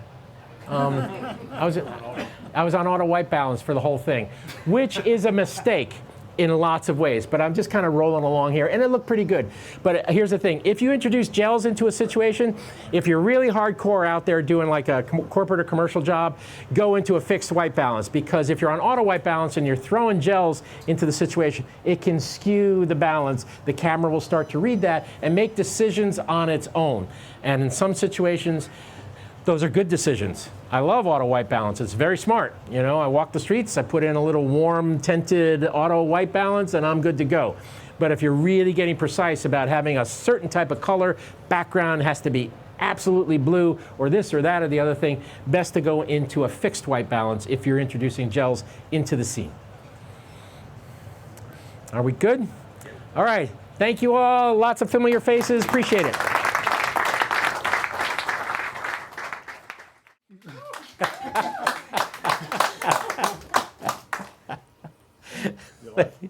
I'm live. That's good. That's good. Well, you know, it is good. It might be bad news for you, you know, Seth, you know, depending on how antic I get. Seth always wants to put, you know, kids in the airport with the harness on and the kind of leash. You know, Seth wants to put one of those on me all the time because I drift beyond the camera. And, you know, I get excited and I go out into here and, you know. But anyway, so welcome to Adorama. Thank you, Adorama. Thank you to the whole crew. I love the crew here. It's a great store. I'm a great believer in your local camera store because it's your local camera store, man. It's, you know, it's down the corner around the block, you know, and it's a great resource for information, camera sales, of course, but also just as a sense of community, you know, which I think we currently all could use. You know, it's a very fractured environment out there, right? I mean, you got all this internet stuff going on and clubs and this and that. Everybody's exchanging information, but still, at the end of the day, who's with us when we're late at night in front of our computer? Nobody, just us, you know, and you're making your own decisions, and feedback, community is a very positive thing, and Adorama's always been excellent at that. So appreciate you being here, and we'll just rattle our way through some solutions. I'm very informal about all this. I can take things in any direction you so choose, and I just emphasize that this next hour or so is about you guys, not about me. It's not about me making a portfolio picture or anything like that. It's about me running down some hallways, you know, trying a few doors, opening up, realizing it's a mistake, coming back, and all those things that we ordinarily do as photographers in the field, right? How many people here have ever made a mistake with a camera in their hands? Yeah. So that's where we are. Does anybody have any initial questions? Okay. All right. Well, thank you for coming. We answered everything already, Seth. So anyway, we are blessed with wonderful talent. We have Jennifer Santiago with us, who's an extremely proficient medal-winning martial artist. And she's absolutely amazing at the kind of physical prowess she brings in front of the lens. So I hope to capture some of that tonight and work with her attitude, the way the angle of her body might be, and certain fighting poses, all of that sort of stuff. We'll experiment. As you can already see, I've already put out too many lights. So, you know, I never met anybody I couldn't overlight. So there we go, you know, and we'll start off with, you know, a couple of basic sort of simple things. I'll show you a couple of examples because, you know, Seth and I had a talk earlier today about sports on and off the field. And I've done a lot of that. I've shot hardcore sports, I've shot Olympics and all of that, but probably I guess I would have to be honest and say far more interested in the people behind the sporting effort, you know, the obsession, the drive for excellence, and sort of illustrating that or illuminating that and talking about perhaps sports as a concept or maybe an interpretive look at what a certain sport and how an athlete engages with it. We cool? Was that a question, sir? Oh, okay, all right. All right, so yeah, sports on and off the field. I mean, this will be like 5 minutes. I just kind of, you know, so that's, you know, that's sports, right? That's action sports, right? Usain Bolt, Rio Olympics. This is controlled action sports. This is every single one of these women are obstacle course runners, but they participated with me in an effort for Nikon where we filled that trench with mud. I set the fire under supervised conditions in the background of the forest. I lit the forest. I had them run through a gauntlet of speed lights. There's a beauty dish suspended overhead as they charge towards the camera. It's shot with a 400 millimeter lens. Well, it's that type of athlete. Obstacle course, Tough Mudder. You know, it riffs on the whole Tough Mudder thing. You know, where there's splashing and mud and all that sort of exertion. You know, my editor at Tokyo came back to me when I shipped him this picture, and he had a one-word caption. He just said, "Doink." You know? But this is interpretive action. This is he runs a wonderful martial arts studio in Lower Manhattan, and he is extremely proficient, blades, etc. And so I'm attaching bicycle lights to the end of the blades using stroboscopic, have a plexiglass sort of mirror underneath the lens reflecting him up. I mean, it's fairly extensive. A shot like this literally takes all day. So as opposed to sports action, which is split second, if you look away, it's gone. So there's two different kinds of tracks or approach, well, many different, but I've always felt like, you know, if I can get underneath a sport, you know, this was the most fun story I ever shot in my history with Sports Illustrated, Indiana high school basketball. Just kids playing for the love of the game. It was also the only time working for Time Warner, crisscrossing the back roads of Indiana, that I actually made money on my per diem, because I was eating in McDonald's for like 4 straight weeks. But you know, timing is a lot of this. So is the speed of the cameras, quite honestly. You know, the Mark Henry, who could lay claim to the most powerful, strongest man in the world, 435 pounds, and he was a super heavyweight lifter for the '96 games, and then he went on to have a wrestling career. You know, I said earlier today, I always feel like being kind of superfluous, which I am at an Olympics because I'm not the most experienced Olympic photographer in the world. So I figure somebody's covering the race, somebody's going to get the winner, so I'll cover the legs. You know, I'll just do something interpretive and just cover the legs. And then for Tokyo, I was assigned to do a mood piece. And of course, it went off the rails because I'm shooting all this in 2020, and then the Olympics didn't happen until 21. But you know, this is a legendary Japanese cyclist, gold medal winner at the games, and the busiest intersection in the world. This was a very difficult shot to do because I have, in the middle of this intersection, I have 2 assistants with strobes, and she's stationary on the bike, and I'm trying to find a little window in between the thousands of pedestrians that roll across that street. The sprinters breaking out of the gate, shadows, the hands of Ronnie Coleman. I always find that, you know, the hands of an athlete are very telling. And this is a highly produced shot. The entire United States trampolining team in the air at once. And the technical aspects of how I lit it. Reggie Miller, this was back in the day, back when before he became a Nick killer, and was a member of the Indiana Pacers and cursed him for life. Sean Johnson. A lot of this is just logic and common sense. She grew up in Iowa. What do they do in Iowa? They grow corn. So you put the balance beam in the cornfield. Not the easiest thing to do because balance beams are very heavy. Female triathlete. And then a lead for the Zuma reportage page where I took a legendary Japanese gymnast, gold medal winner, legacy athlete in Japan, and I bounced him off a trampoline up by Mount Fuji, the symbol of the country. And all of that, you know, just kind of rolls into like, how much do you love to shoot this kind of a thing? And I've loved sports, was never a very good athlete myself, but I loved sports since I was a kid. So, you know, there you go. Just a quick sampling of things that happen in front of your lens and things that you create. So I'm going to quit out of this. Hopefully I'll do this without destroying the computer. While you're doing that, Joe, we just want to thank OWC for sponsoring this. You've been using OWC for a minute. Oh my goodness, yes. So Yep. if you guys are looking at new memory cards, OWC is out there. Civ Express Type B, A, SD, all of it. Check out OWC. Yay, look at me. Yeah. They're amazing. I just did a trip out of the United States with one of their little drives, a little SSD, and 2 terabyte cards, and that's really all I brought. The whole take. I never even opened the cameras.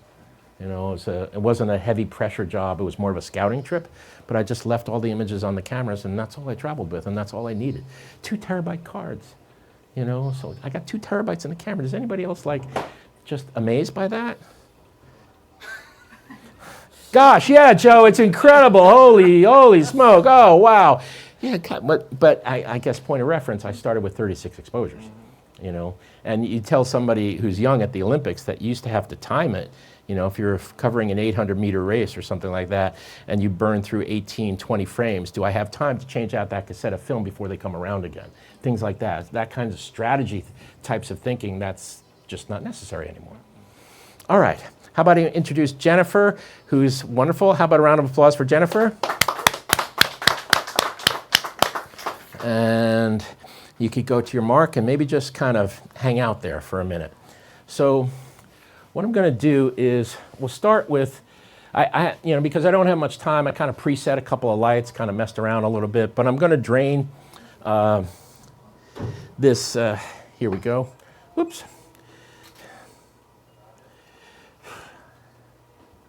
I'm going to kill everything except group A. So what I've got is individual controls. Everybody familiar with the Pro Photo system? Okay, you know, a lot of various, you know, lighting systems have the same kind of arrangement, you know, radio control, groups, zones, all of that. I work with Pro Photo, so it's pretty simple, pretty straightforward. You pick a channel and you put a light in a group in it. So this one here is group A, B, C, D, and E. And we'll just turn them on in turn and see what they do. And Jennifer will move as, you know, we'll kind of work it out together. I'm always very respectful of an athlete because, you know, they've worked very, very hard to get to the state of excellence that they currently represent. So I'm very reverent about approaching that and seeing, you know, as we go. I don't like to put an athlete in an uncomfortable position. Just kind of something that is relatively natural, but also works for the picture. We meet in the middle, okay? So, again, before we start, any questions? We good to go? Yes, sir. Do you like working in tight spaces? Like, say, like this is a tight space for an athlete, or do you like having it open up a little bit? I hate working in tight spaces. Repeat the question, yeah. Do I like working in tight spaces? You do what you do. You play the hand of cards you're dealt. I've done CEO photography in the equivalent of an electronics closet. You know, I mean, the folks walk you in and say, "Is this okay?" And you're like, "Oh yeah, fine." You know, it hampers you in terms of it robs you of options because I will beg, borrow, and steal any amount of space I can get for my subject to the background, for instance. Okay, I can't get that right here, right now, but that gives me two different zones, right, that I can control independently of each other, especially when you're working with gels, because a gel has to control a certain area. If I, say, had these gels, some of these lights are gelled, okay, but if I put up a big umbrella here, the big umbrella scatters everywhere, blows away the gels. So control of light is paramount, and at least, I would say probably most of the time, a certain level of space in the studio helps you with establishing a measure of control. Also, there's a lot of other things that affect. One thing that's good about this studio here is that the walls are dark. So you haven't got an automatic blowback or bounce from a white wall. You know, so you can, white walls in a studio are fantastic, but lots of studios that have white walls also have black draping. So you can take an additive source of light, the white wall, and make it a subtractive source of light by drawing a black drape over it. These are things that, you know, help you establish the control you're looking for, because the studio means control. When you're out on location, you can't control what the sun's doing. You have to accommodate it with your lighting solution. But here in the studio, it's all about control, and I try.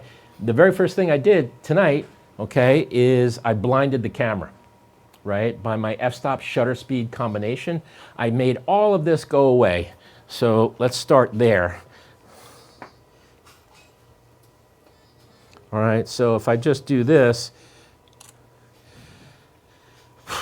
that's Jennifer's in there somewhere. I've stolen her soul, you know. Oh no! So my f-stop shutter speed combination is currently 1,000th of a second at f2.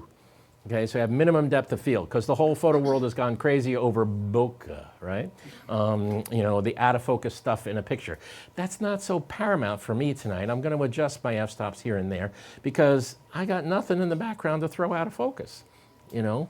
I don't have Christmas lights or any of that kind of hoo-ha that you see a lot in various photographers' representation of lack of depth of field. Did I make was that a value judgment that I just threw out there? I'm sorry. You know, actually, I'm not sorry at all. So, okay. Anyway. All right, so I only have one group active. That would be Group A.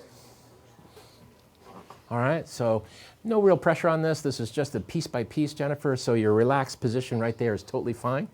That's excellent. You look routinely amazing. Okay, so, all right, so there you go, right? That's one light, and what I've done with these lights, there's a deep blue gel on this 1x3. When I'm photographing athletes, I do really like strip softboxes. Okay, everybody know what I'm referring to? Long, narrow, skinny softboxes. Because it's like drawing a line of light along the human body, especially if you have a really defined human body that's accelerated in the realm of musculature. You can really, really just outline that body with a hot line of light or a color or something like that. And with grids, you can see the grids, the light hopefully doesn't go anyplace else.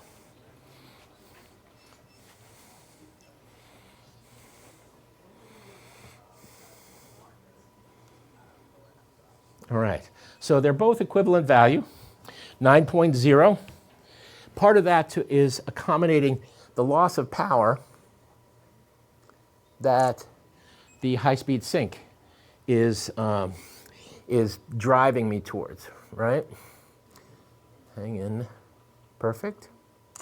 So now you can see it's pretty equivalent, you know, it's not exact. Some photographers in a studio setting, if they have a bigger studio, they'll actually map out the wing lights. I call this position 3/4 back, so it's like not the plane of your subject's shoulders, it's behind. If you bring it up to the plane of their shoulders, what will happen is the light will creep around their body and start to clip their nose or throw a shadow, this and that. You don't want that. If you notice, the center of Jennifer's face is pretty much still in darkness. A little bit of see, you can see the left hand, camera left, is just a little bit creeping around, just a tiny bit. I'm not over worried about it because I'm going to introduce some frontal light that'll take care of that. But the frontal light I'm going to introduce, as you can see here, there's a grid in this as well. So it's a beauty dish. I call a beauty dish, it's a hard and soft light simultaneously. A lot of beauty photographers use it. It's a cheekbone light. And Jennifer's got wonderful symmetry to her face, so I've pushed it over head of her. Instead of bringing it from the side, I'm bringing it straight down on her just like this. So hopefully I'll achieve a certain level of symmetry to the highlight area of her face while not bothering the blue over here or over flooding it or outright destroying it. Okay? Whew. Anybody else having an amazing amount of fun? You know, win, lose, or draw, I freaking love this. You know, I actually do. I don't care if, well, I do care. I want the pictures to be good, but at the same time, I enjoy time behind the camera. You know, I just do.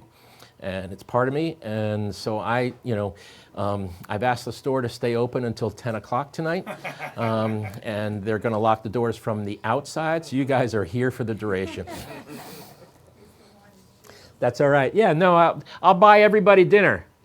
Did I just say that out loud? Oh my God. All right, so I'm working a Nikon Z9. I have an auto area AF with an eye detect. Beautiful thing about camera technology is the auto area is picking up on her, but the automated systems of the camera, the AF, is finding her eye. It recognizes her eye, and we all know this, right? If you just take a quick look here, that's nice and sharp. So at 2.0, you do have to be careful.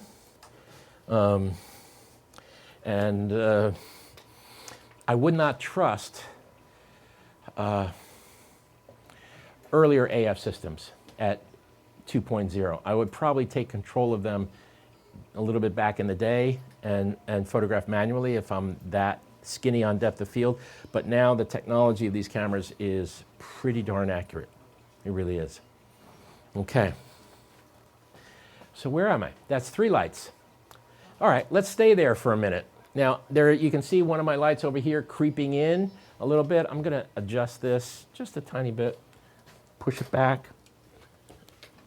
As you can see, everything I do up here is absolutely precise. Really mapped out. You know, no, there's nothing left to chance. All right. But no, that's the thing, is you have to follow your instincts, throw a dart at the wall, get started, and then bounce back from when you make a mistake. So I think we're doing pretty well. So Jennifer, could you maybe strike a bit of a fighting pose for me? Okay, that's nice. All right. If I gave you a count, could you tense up and just... Oh, yeah. Yeah. Make believe I'm your opponent, all right? All right? Ready? 1, 2, 3, go! Nice. All right, so now she adjusted her face down a little bit. Let's keep your chin up just a tiny bit. Okay, ready? 1, 2, 3, go! Nice. See that difference? It's minimal, but it's important. So I'm not lighting her in a friendly way, right? If Jennifer is in fighting mode, you don't want to get in the ring with her, right? I mean, you know, I call this light kind of Goodfellas light, you know?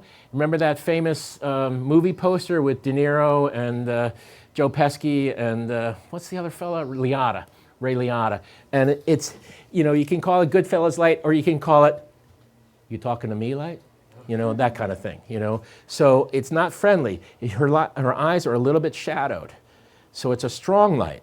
And I kind of like it. What do you guys think? Too much? Are you alive? Any of you guys? You like it?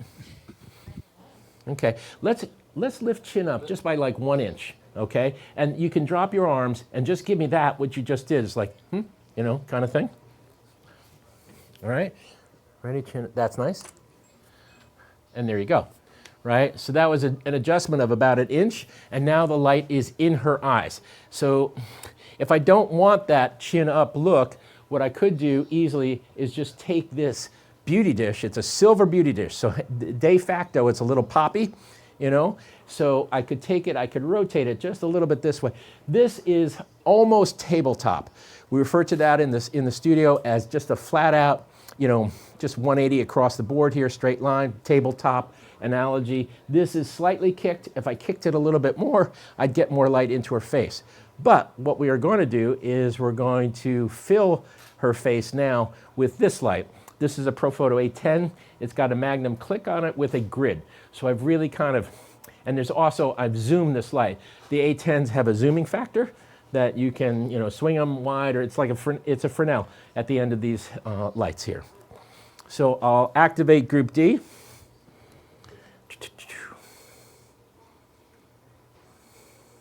Running at a fairly low power. Now you can come right at me with your eyes. Okay, let's go back to a fighting stance, please. Nice, good look, good look. That might not have gone on. I don't think that's firing.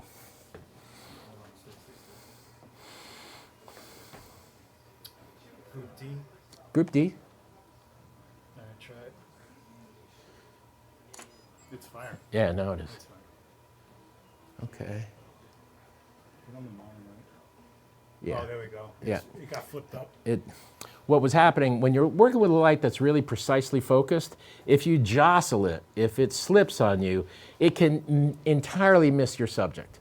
So check that out before you start making wholesale adjustments.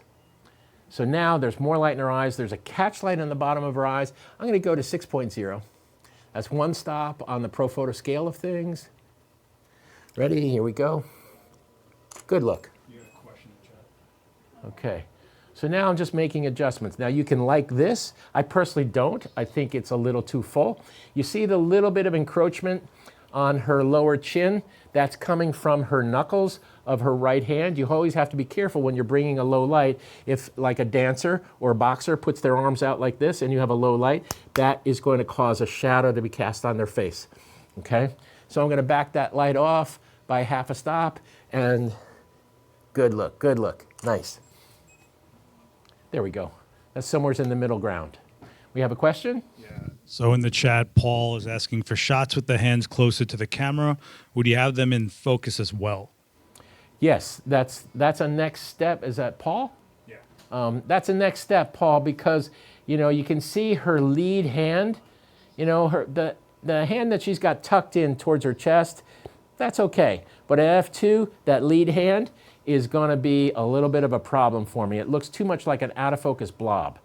So that we're going to build this in steps. I started at F2 because I wanted the control of the lights, etc. But where we're going to go from here is add a little depth of field. Okay? We good? So the way I'm going to do that, because I like the ratios of the lights, you can control the lights in unison up here on the ProPhoto controller, but the very simple thing I can do is I can ISO up.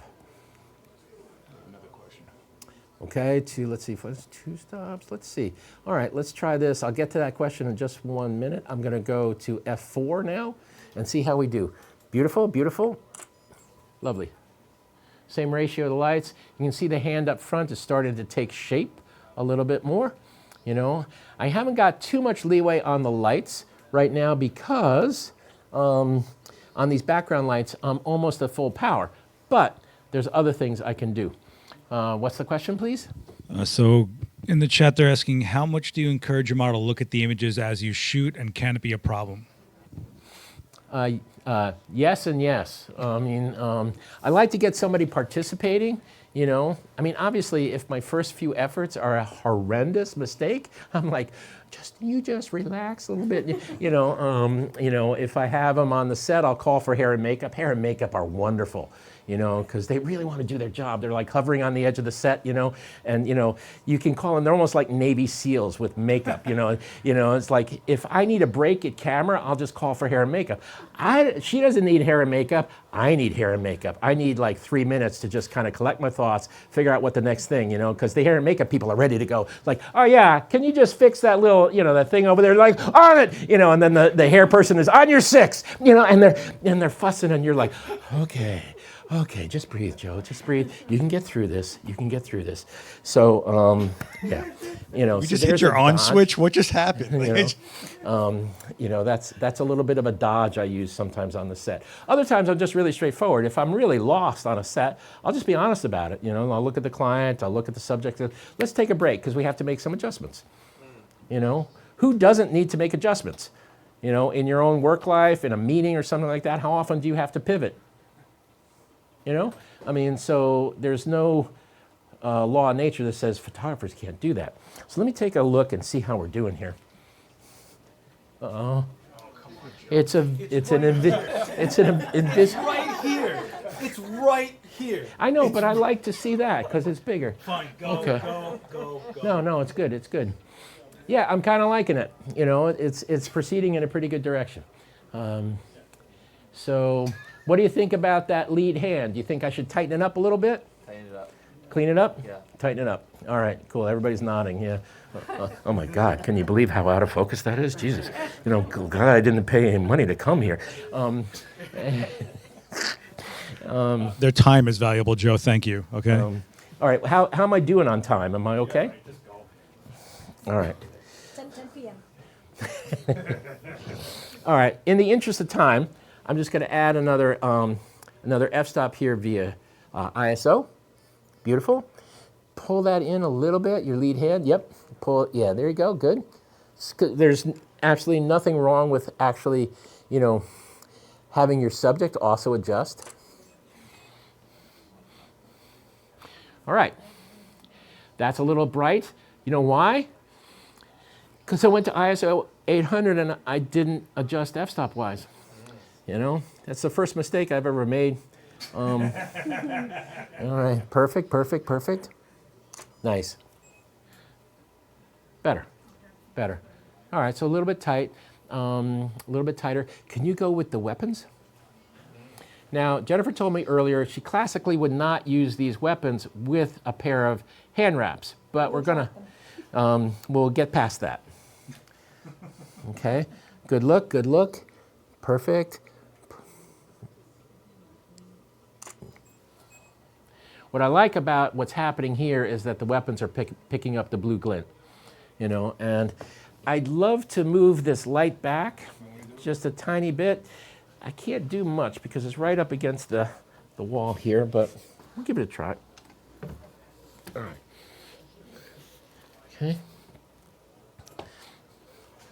Everybody doing good? All right. We okay? Scoot her over, I'll move the dish for you. Let me see. That might have done it.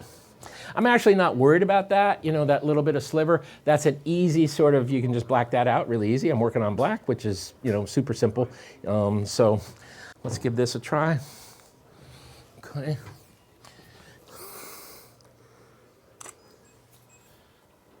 Cool. All right. Now, Jennifer, I don't never ask you to do something foolish, but do you ever, when you're engaged in a combat or demonstrating, is there anything verbal or vocal associated with that effort? Yeah. Okay, could I see that? I'm not going to shoot at you. Ah, okay. All right. Okay, I'm going to stay behind the camera. All right, so could you maybe look away and then snap back to camera? Keep the weaponry, kind of pull it in closer to you, please. That's it, that's nice. And ready, 1, 2, 3, go. Wait, what am I doing? You're going to do that Kia. Oh, okay. All right, ready? 1, 2, 3, go. I was late. Okay. All right. 1, 2, 3, go. All right, that's better. And now there's a shadow that you could call cool, or you could say, let's lower the weapon. If you lower the weapon, you lose the shadow. Do me a favor. Take one of the weapons and put it up near your face so that light would cast a shadow. Keep coming up right in there. Like, I'm gonna come closer to you. And if I may, just maybe adjust this, something like that. Okay, all right, stay like that. And then really demonstrative shout, okay, on the count of 3. You don't have to turn away for this. I'll keep the shadow and register. Ready? 1, 2, 3. All right. Getting there, right? Getting there a little bit. Sort of in the set. Okay. So Kevin in the chat's asking, when shooting athlete portraits, what do you do if their athlete's personality contradicts their sports vibe? Jennifer seems very nice and funny, but her sport is associated with power and dominance. Good question. I let the athlete be who they want to be, generally speaking. And I try to make any studio session, I try to make as comfortable as I possibly can for my subjects. I want them to give me their best. Now, athletes tend to be like, I photographed a lot of professional, like basketball players, for instance. And, they're getting ready for the game, that night. So they don't really want to be bothered with a photo session because it drains their energy. They want to relax, and then they explode that night on the court. That's where they make their money. So a photo session, oftentimes, for somebody who's in season, is kind of a pain in the butt. So you have to really be efficient, and assure them that you'll spin them out of there. I've shot covers of Sports Illustrated in less than 5 minutes. You just turn it around. You're ready for them to go, and you turn it around extremely quickly. Does anybody remember, what was his name? Vince Carter? He was just an awesome basketball player, durable as heck, and he was up I shot him for a cover of Sports Illustrated for Kids. I had red and everything. He was going to leap at the camera and all that sort of stuff. And he was just absolutely like, okay, bounce the ball, So I tried to get him fired up. And this was back in the day with the Knicks. I looked at him and I said, would you get angry at me if I told you I actually liked Patrick Ewing? He was like, all right, it's on. And he gave me like 2 or 3 good leaps and we were done. You got to be innovative at the camera. Hold the weapon like right up close to your face. Angle it. No, come back, sorry. A little higher. There you go, right there.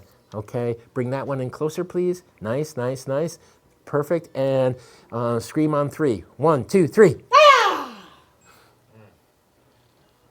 That's pretty nice. Yeah, that's okay. I mean, you can like the shadow or not, but you can see how easily you can adjust it. If she drops the weapons a little bit, the shadow goes away. Okay? Now, let's do this. Let's get into some serious trouble. And I haven't turned this light on before. That's the light in the background there that may or may not be active right now. Give me just a sec. Probably needs a position adjust. Okay. I put a gel on this light too. I mean, why not? You know, have some fun. If you're not having fun doing this, stop, you know, because it's just too hard and frustrating to do if you're not really enjoying it. All right, I'm going to start that light off at 5.0, which is right in the middle of things. Here we go. You don't have to scream or anything. This is more of a test. Perfect. And there's a little bit of glimmer of that light underneath her chin. You can see it there, but it's not over big. Let's take the grid off, if you wouldn't mind, Seth. Thank you so much. Careful, careful. And is it really pointed at the back of her head? Nope. Well, there you go. You know, it was pointing towards Piscataway. And You want it just straight in? yeah, right to the back, if you don't mind. Yeah, of course. You were going over her shoulder. That's why it hit her jaw. Okay, all right, cool, cool. All right, just quick, you can just relax. Now we got a little bit better, so we could blow it a little bit more. I'll put a stop and a half. I'll put 2 stops in it. Let's see. Nice. Okay, here we go. Beautiful. Lovely. Okay, so now we got, I'm playing a little bit of color wheel theory. I put a little bit of a warm glow on the back of her head and hair. So let's see. Can you bring them up to either side of your face, or is that completely ridiculous? Pull them back in. Yeah, there. Cool. No, right. You don't have to scream, but please don't smile. Unfriendly, Jennifer. All right, here we go. Cool, cool. All right, that's it. That's better. Nice. Perfect. So that's kind of nice. Not bad. Not bad. Not bad, Joe. You know, and it's a nice, you know, Jennifer's going to get these pictures at the end, so it's nice because it says Jennifer Santiago right there. Right there. Very cool. Now, again, light in the eyes. Do you think it's she needs more light in the eyes? I personally don't, but I'll do it for you if you'd like. You know, I'll pump a little light in there. She's pretty good, right? It's kind of strong and a little bit on the menacing side. I mean, if you looked at her, you'd have doubts about getting in the ring with her because she looks strong, you know, really strong. And I kind of like that. Why don't we do that a couple of times so you make sure you get a couple pictures that you like in a little bit closer to your face. That's it. That's it. Super. Stay with me. I'm going to pop a couple of frames here, so stick with me. There we go. Stay. Eyes. There you go. Nice. And now, count of 3, I want you to scream really bad. Okay, 1, 2, 3. You guys can clap. You know, yeah, I mean, nice picture, right? Way to go, Joe. Hey, whoa, that's awesome, Joe. That's amazing. Oh, my God. Oh, wow. Holy smoke. I'm so glad I came. If Joe doesn't get affirmation, I have to pay him. So let's clap as much as we can. All right, let's... You still got it, You have Joe. a vested interest.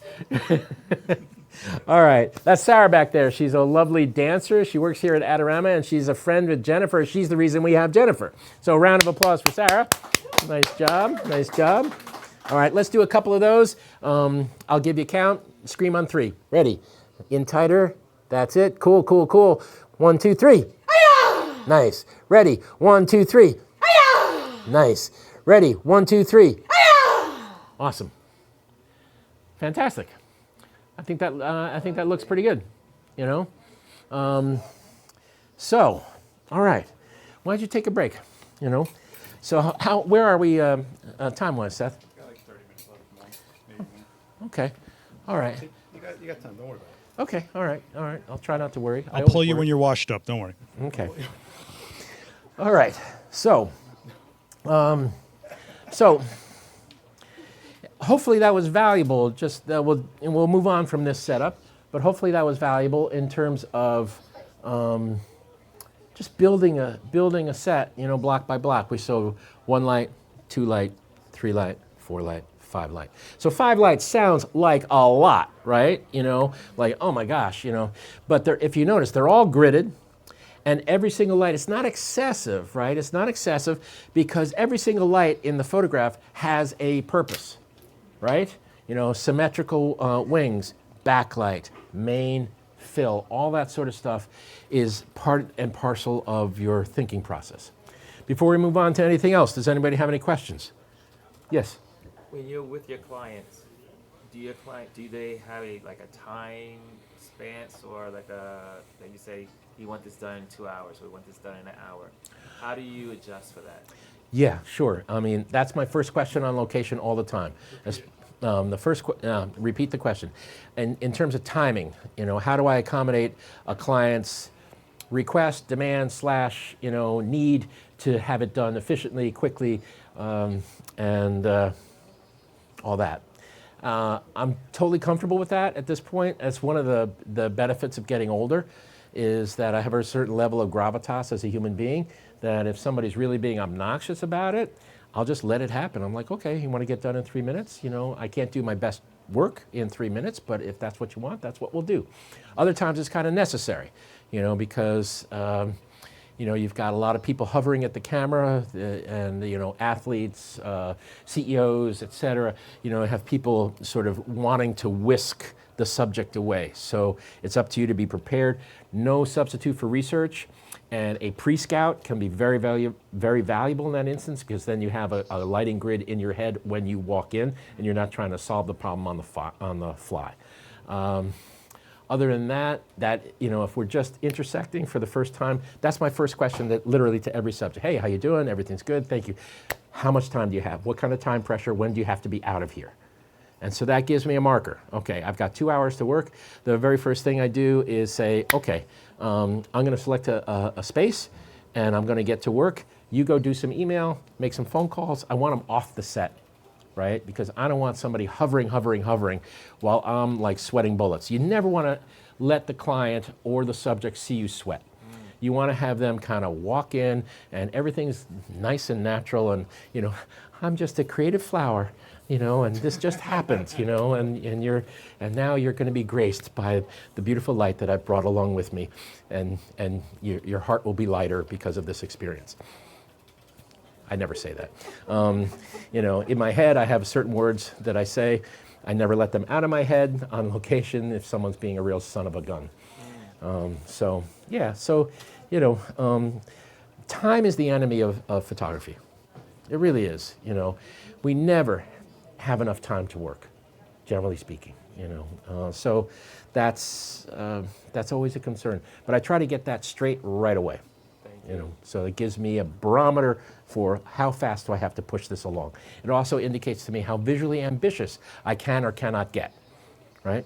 So, yes? Do you have a way of, a method of choosing on whether you're going to use a tripod or go handheld? Sure, good question. I just shot 2 solid weeks for, it doesn't sound glamorous, it's a construction company on Long Island. But they do really big stuff. They're pulling electric from the windmills at the edge of Long Island. They just do like these massive infrastructure projects. So it's actually really cool work. I was under the ground with these crews, and they're pulling cable, and I'm lighting that stuff like, just off the cuff. And also above ground, working for the last couple of weeks, it was blazing sun. So I've got 2 assistants with lights on sticks, just raw light on sticks. And we're just moving and shooting. And that you're making adjustments. You know, you're looking at the camera, you're doing the math in your head. Okay, how much depth of field, how much power do I have in this light? I have 500 watt seconds. 500 watt seconds sounds like a lot, but when you're fighting off a cloudless July day, it ain't that much. It really ain't. Some of the stuff is really off the cuff and run and gun and no tripod. In a studio session, or if I have a portrait under control, I do like a tripod because then I don't have to keep re-referencing my field of frame. You know, if I'm making adjustments, I leave the camera, and when I get back to camera, I'm still seeing the same frame. Instead of picking the camera up off the ground or something like that, the camera stays steady on the tripod, and then I'm coming back, and I know the edges of the frame, and I know where I can put my lights, etc. Cool? Yes, sir. So once you shoot sport or Excel, so do you prefer burst mode or you just a single split? Am I in burst mode? The question was about, am I in single or am I in burst? When I'm using flash, I'm in single mode. Generally speaking, it just makes sense because if you're bursting the camera at any sort of fast rate, the flashes will not keep up. Especially I work battery operated most of the time, just not going to keep up with it. So when I switch into flash approach, you know, I'm going into single shot, which is limiting, right? Because if you have an athlete coming and leaping at the camera, you have one picture, you know. So, yeah, and if they're only, the very first thing I ask an athlete too, outside of the timing and all of that, is when they're doing something energetic, I ask them, how many of these do you have in you? Okay, and sometimes it's surprisingly little. You think these folks are supermen, super women, just can do anything. You know, that guy Mark Henry, I showed you his fist. I shot him nude, you know, and you know, he's got his underwear kind of tucked up. I shot the '96 Olympic team in the nude. It was scandalous back then. Now, being naked as an athlete is kind of, you know, everybody does it. But I ended up on the Today Show and all of that, like, oh my God, this is, you know, I'm like, yeah, then I asked them to take their clothes off. You know, they're beautiful people. So Mark is hiding his underwear with a 45-pound plate. And I'm making pictures, and I think it's really great. I'm making pictures, and like 15 minutes into it, he goes, can I put this down? It's kind of heavy. You know, because I totally forgot, you know, as strong as this guy is, 45-pound weight plate is heavy. You know, so you have to be conscious of that too, you know. Oh, gosh. Anyway, is there a question on the? Yeah, you got a couple questions in the chat. Also, there's like 200 plus you in this chat and not as many likes. Help Joe out. He feeds his family on likes. But they want to know, did you plan the black wardrobe with a black background? And they also want to know how you picked your colors for the gels. Okay. The black background came from the notion that I was originally going to do a multiple exposure tonight, but I'm not, because I'm tethered into my computer, and that grays out the multiple exposure aspects of the agenda, you know. So I thought, well, it'd be cool to do a multiple exposure, but I have to do that interior to the camera because the camera processes the file, not the computer. So, so I chose the black background for that. The black gi was just kind of the gi, right? You know, pretty much. And so again, it's about playing the hand you're dealt. And that actually drove me to a good point in terms of, okay, black gi on a black background. All right, what do I need for that? I need separation. So that began my lighting grid. If you noticed, the set that I started to create, I worked from the back to the front, which is not my usual way of working. This is Group A. Group A is usually my main light, which is up by the camera. But I built this set from the back to the front because I realized the very first thing I needed was to separate that black gi from the black background. Cool? And then the color selection, I don't want to say it was random. I mean, certainly the yellowish, orangish light for her hair was driven by the fact that the rims are blue. So I'm playing with the color wheel there. This light here is white. This is white light. There's no gel on that. And there's no gel on this. And that's that. Yep, so I have essentially just two gels in operation. Two families of gels. Cool? All right. So, Jennifer, you're being very patient. So let's do this. All right, well, I'll try to answer on the fly as best I can, but I want to get another setup done before all these amazing folks who came out. And let's see, can you pull the blues off of those two. Thank you very much. Appreciate it. And when you know, I try to be religious about this. When I'm taking a light out of play, I try to make sure I shut it off, like really shut it off. Because if you're not careful about that, it can be going off without you being aware of it and mitigating the lighting effect that you're trying to create. So, all right. You want to keep them white? Let's keep those white, yep. Will this bother anybody if I put it over here? It's cool.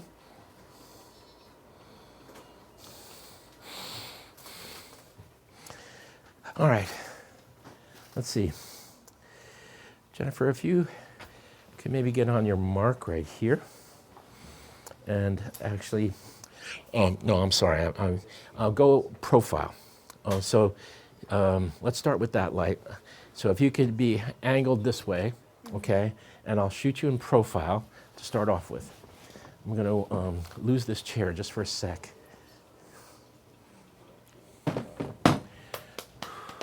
No weapons? Not yet, not yet. So now I am going to bring these lights a little bit forward.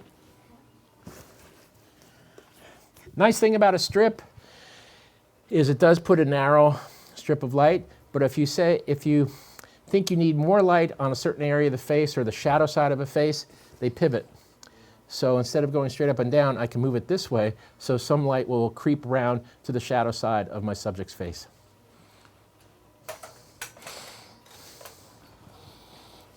While you're doing that, Joe, they're asking if you have a preference on the brand of gels you use. I generally use Roscoe. They're, pretty ubiquitous. They're popular. They have a lot of, variations. So they're a good professional gel. And they've been around forever. That's true. And someone's asking, how do you determine how many assistants to bring for a shoot? Budget. That's pretty straightforward. I've done a lot of jobs by myself, and I still do. I mean, I just did a shot for Stanford University magazine of an author, and she lives in Connecticut, and the entire budget, was quite small. So I drove from my house in Connecticut to her house, and I did the whole job by myself. And I had lights outside the house and this and that. I just worked kind of all day, and I was happy to do it, But for instance, the job I just mentioned with the construction company, I had 2 assistants all the way through. So it's relative to budget and also relative to the job complexity. All right. So I don't want to lose track here, but so that is A, and that's off. So we're going to just use B for right now. Jennifer, if you could look that way. Yes, and yes. I love it when a subject does exactly what you want them to do before you even say it. It's wonderful. So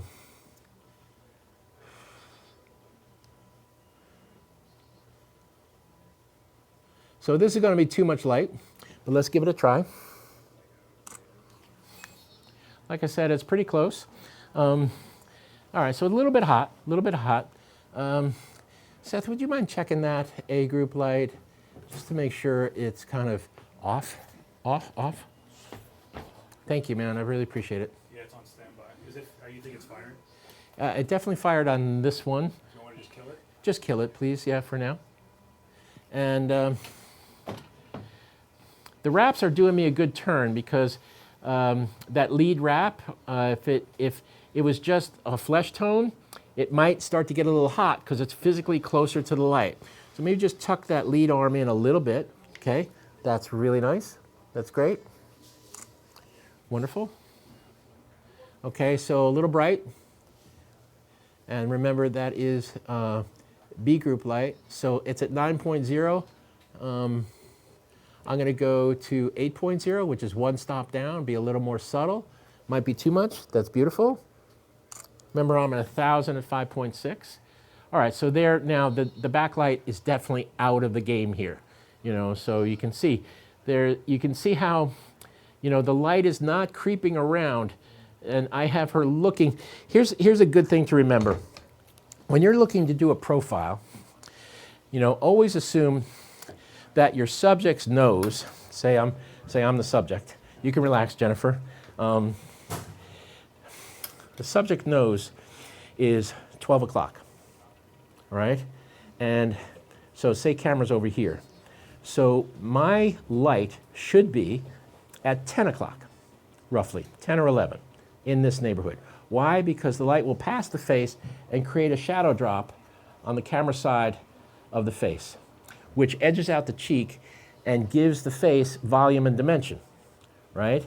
If you flood the face with light, it'll lose that sense of having certain, kind of shadowy kind of volume, to use the word again. Let me show. All right, so we'll do this. Now, she's going to stay right where she is, and I'm going to move this forward. Exposure should be roughly about the same. Not too much has changed in terms of the distance. Cool. You look great. That's fantastic. So the shadow is opening up now. And you're starting to lose a little bit of drama, but I actually think the result is pretty pleasing. Because I have a grid in that light, let's do this. Is this all good information? Is this going in a good direction? Just the details of it? Let's just do this for a sec.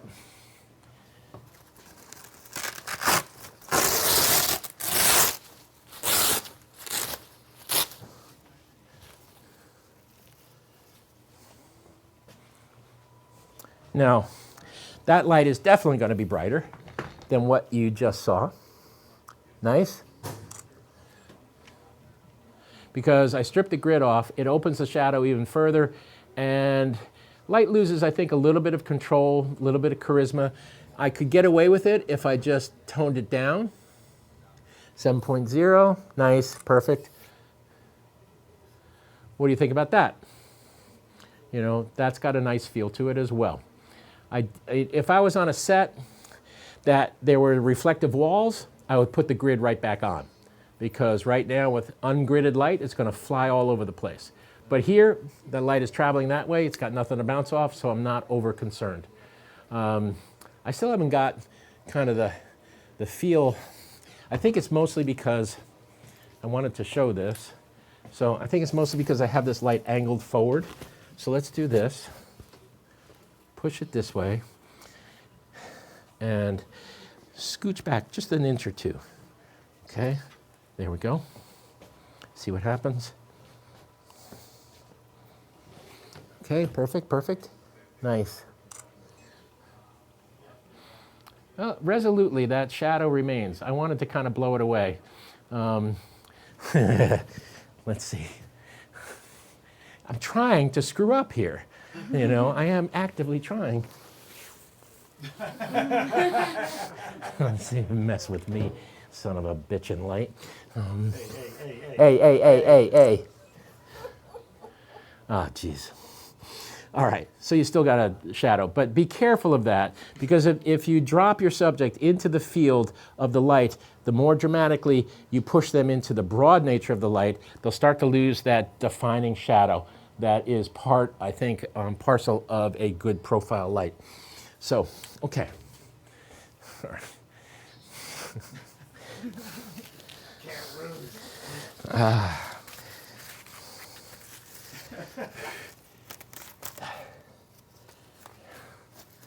All right. Cool. Yeah. I really do know what I'm doing. Struggle to continue to have faith. All right, so this is not in a bad position, actually, because it's going to be a shoulder light for her, kind of hit her braids up in here. And her braids are really beautiful because there's this, again, like this symmetry, this graphic nature to them. So putting a light off of them would probably be a cool thing to do.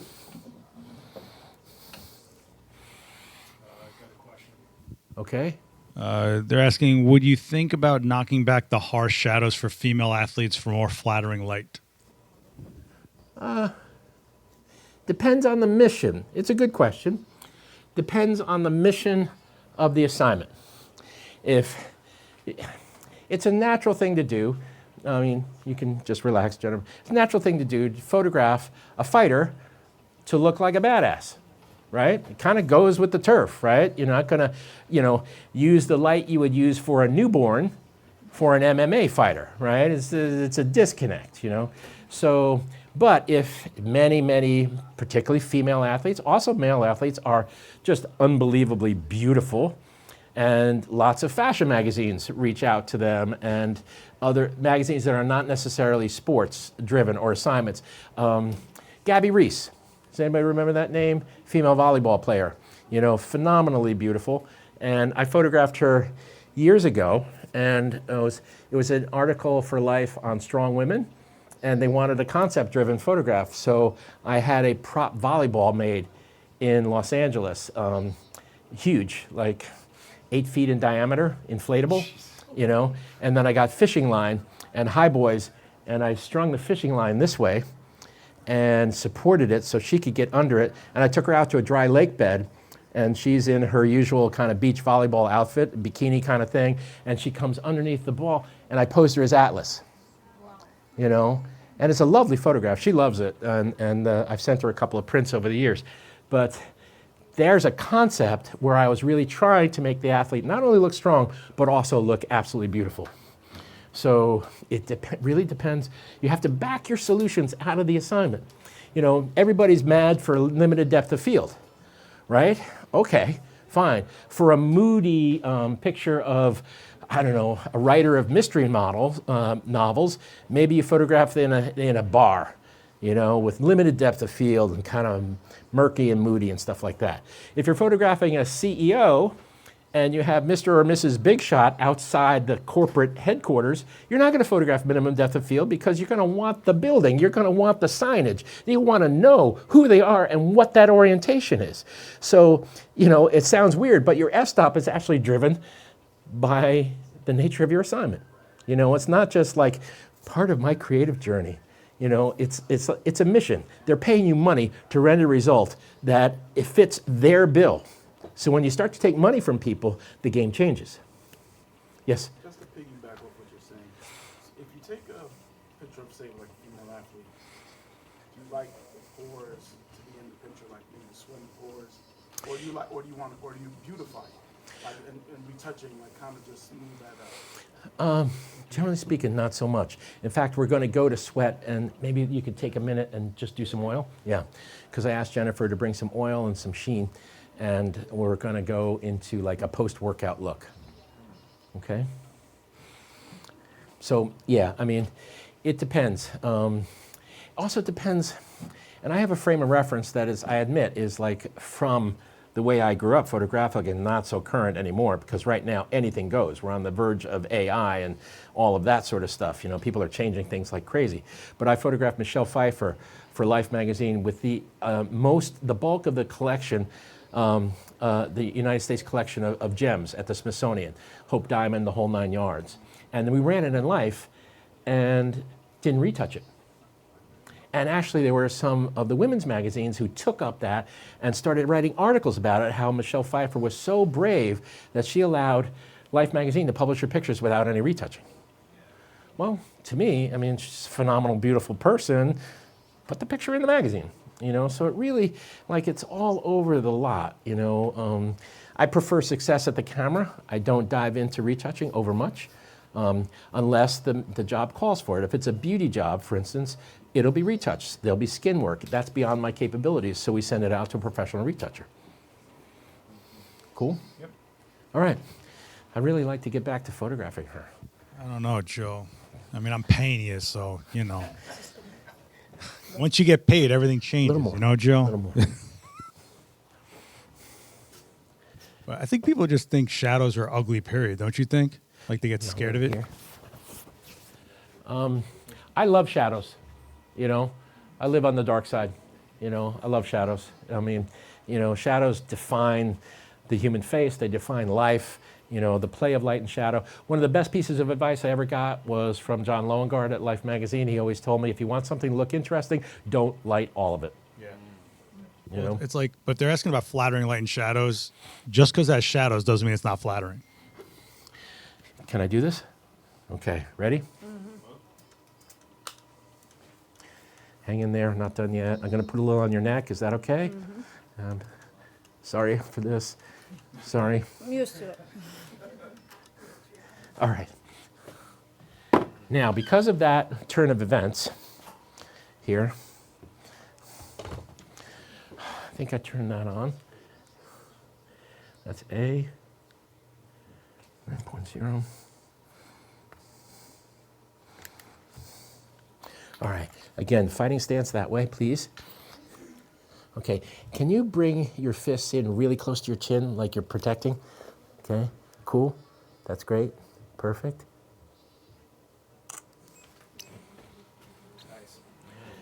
Okay, so now I have the backlight going.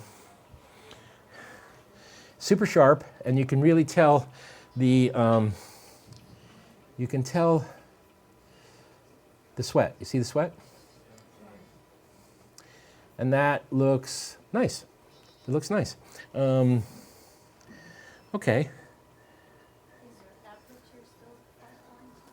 My is 5.6, yep. Now, let's do this. Let's go back to F2. So that is 5.6, F4, 2.8, 2, 3 stops. You know, I've been doing this for 45 years, and I still count on my fingers. You still have all your fingers.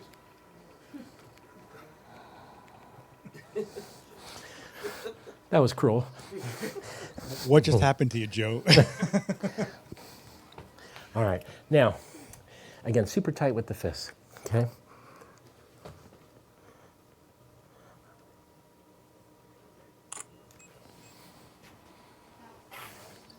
So I came in over tight because I just wanted to see, there's F2, right? And then that's what happened to the nose, right? The nose goes out of focus. This obviously is out of focus. So critical focus is right on the eye, which I'm very happy about, you know. I mean, you know, that's where it should be. And so now let's do this. How am I doing? You're all right, relax, I got you. Okay, all right. Go, just do cool. it. No, I just really want to, you know, keep shooting. I'll cut you off when you've had enough, all right? Are you guys okay? Yes. You know, anybody have to be home for dinner? Forget it. No, let's try this. So this is a cool system because it's magnets, right? It's very helpful. So I'm not sure exactly what to do with this though, quite yet. Hang in there.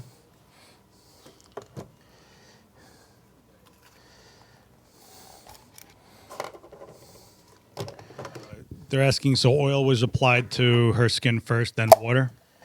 Yes, you want to do that first. There's different types of oils. Lots of hair and makeup people swear by different styles in terms of making sure that the water beads up, right? And doesn't become like sluicing down someone's face like you would if you went over and got tap water and threw it on somebody's face. It just kind of, you know, but if you have some oil on it, it will resonate a little bit and pop up and kind of bead on the face and really look like sweat. That's a 51.2 lens?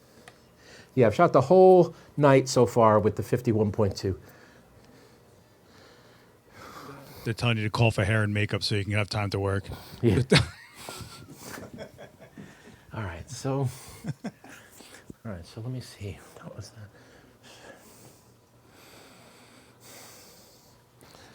that?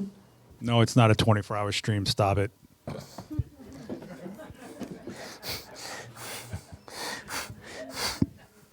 You want to? We can do it at my studio. You want to do it? You want to see if we can go distance? We'll do it for charity. You want to do 24-hour stream with me?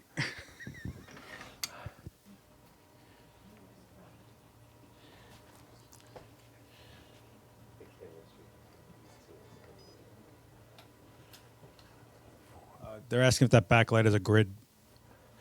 Yes, the backlight has a grid. It has a click magnum and a grid on it, and it is group D. And I have no idea how this is going to look.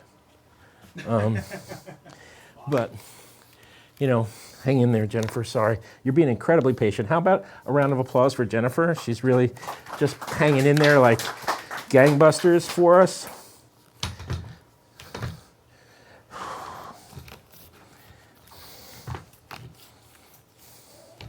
I do actually also use a tripod a great deal when I teach, because when I'm turning away from the camera, I don't want to put the camera down on the ground while I'm talking, leave the camera on the tripod. There's discussion asking mainly what your choice of 50 millimeter came from. My choice of 50 millimeter for this particular evening was the limited space of the studio, and to be sure, and also the access to limited depth of field. All right, and that's 7.0, I'll shut that off. Okay, that's looking very good. Hang on, sorry to do this to you again, Jennifer. Need a little refresh. And also, athletes, when they sweat like all over the place, right? I mean, boxer in a ring is like, boxing is literally one of the most exhausting sports you could possibly engage in, you know? All right, cool. Now I have my light in the picture. That's generally speaking a no-no, but I just wanted to see whether it works or not. Does anybody think that works? A little too much? Looks like she's wearing a hat that's red, perhaps. Okay, let's do this.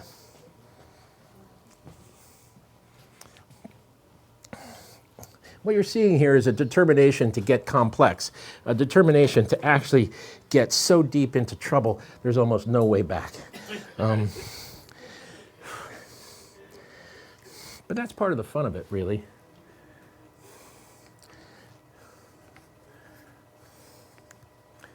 Now, could you put your fists up in the position?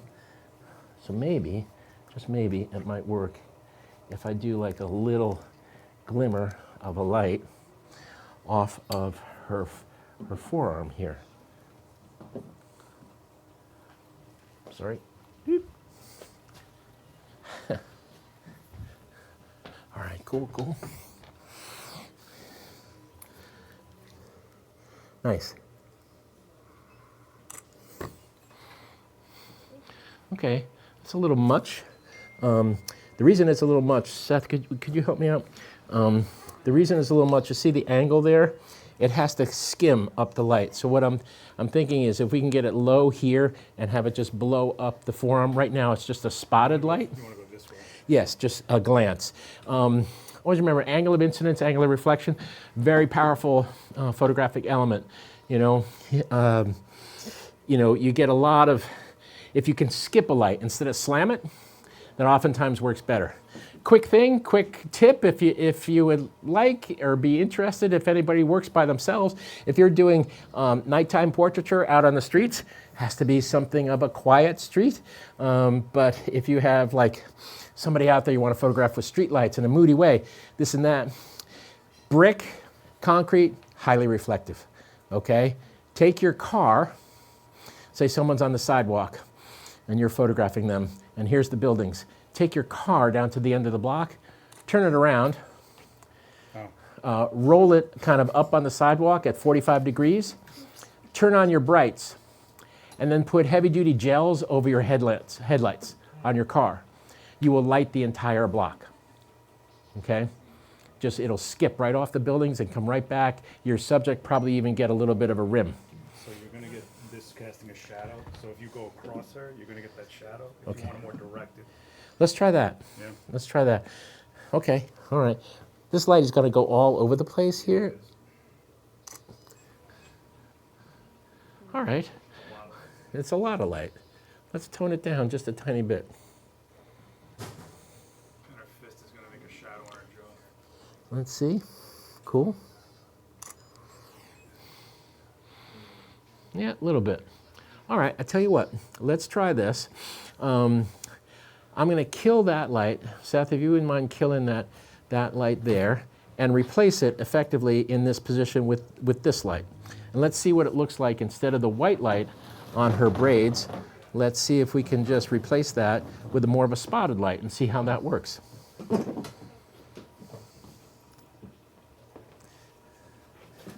Thank you very much, Seth. Appreciate it.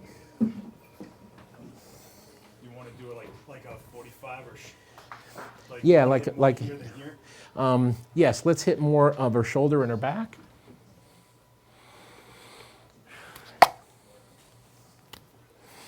not going to get the fire department to come in, am I? Yeah, let's not do sprinklers tonight. That'd be great.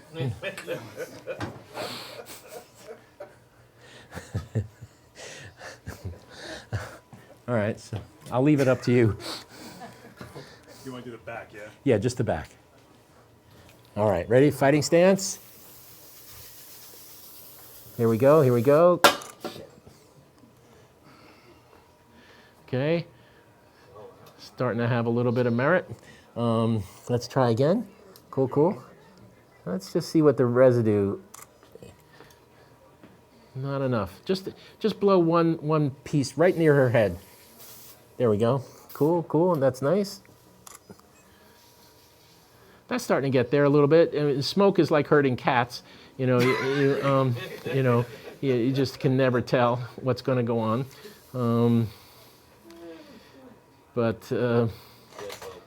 Careful, careful. All right. We could put it more centered up and then kill it. Yeah, try that. Yeah.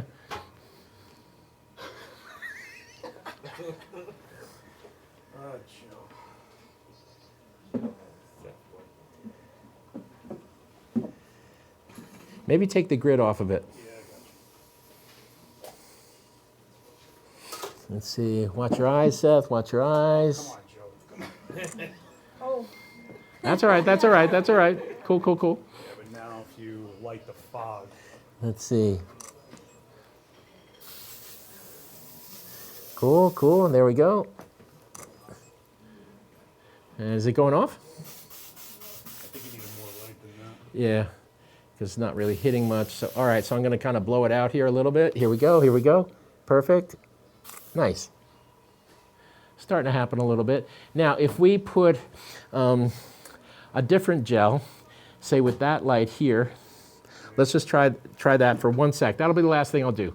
Let me change this real quick and try one thing before you do that, right? All right. What are you going to do, Seth? You got me nervous. I'm going to light to her shoulders, so I'm going to fog it, and then it'll hit the fog. Yeah. All right.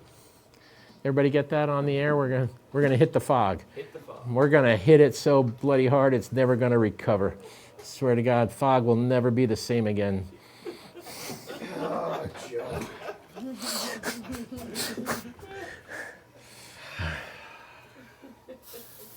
You know you're fired after this, right? Nice. Nice. Yeah. There we go. How high is that light? It's right behind her head. All right, so please lower it. Okay, Is that possible? yeah, I just got to flip it. Hang on.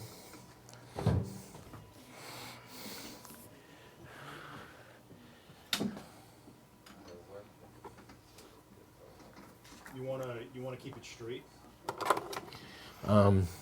No, I like the angle of it. I like the angle of it. Is everybody enjoying themselves? Yes. This is illegal in certain states, what we're doing here tonight. Thank God. You know what? Why am I fighting this thing? All right. I don't know what's going on that stream. Well, do you have to get onto the stream? Is that like part of the deal? I don't know what they're looking at right now. So if you're watching this live and I don't know what the screen looks like right now, I'm sorry, guys. Let me get a sandbag around this.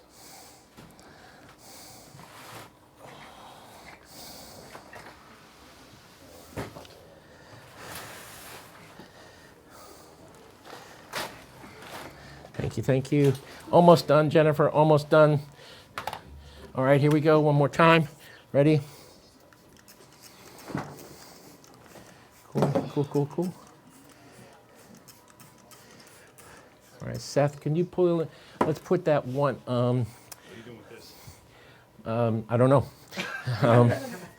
You know, you got to take a chance, you know. I mean, lots of people are watching me work like now, and they could be like, oh, man, he doesn't know what he's doing.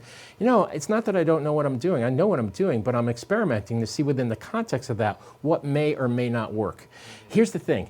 I use the expression in my head, I'm fat, right? Because if like the very first picture we shot, that when we finally ended up with the backlight and the blue and the weapons and stuff like that, that's a really nice picture. So now I'm figuring, okay, I'm fat, you know, I'm cool. I've done, you know, I've got a good picture. So now experiment, you know, take a crack at something that may or may not work, you know, because if you know you got a photograph already, then what's preventing you from getting a little crazy?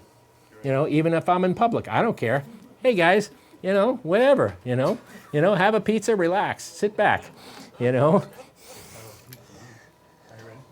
Hang on. Come on, McNally. I'm ready. Where are you at? You know, pipe down. All right, here we go. Ready? Cool. Here we go. Oh, ye of little faith, huh? Okay, all right. No, she looks great. And let's see, where are we here? A little bit of blue rim on. I like what's happening on the far side of her face. Kind of cool. So the pink light is group D, right? That one back there is group D, I believe. I'm going to tone that down just a tiny bit. And the blue is working out relatively well. All right, here we go. Again, nice, beautiful, perfect. Okay. Wow, you lost a lot of that, huh? Yeah, too much. Okay, bring it back. Now, Jennifer, last thing. Can you look at camera?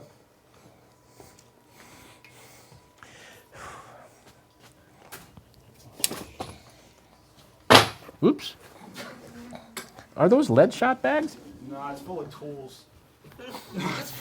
It's still weight. Okay, I'll take that. I use pennies in my studio.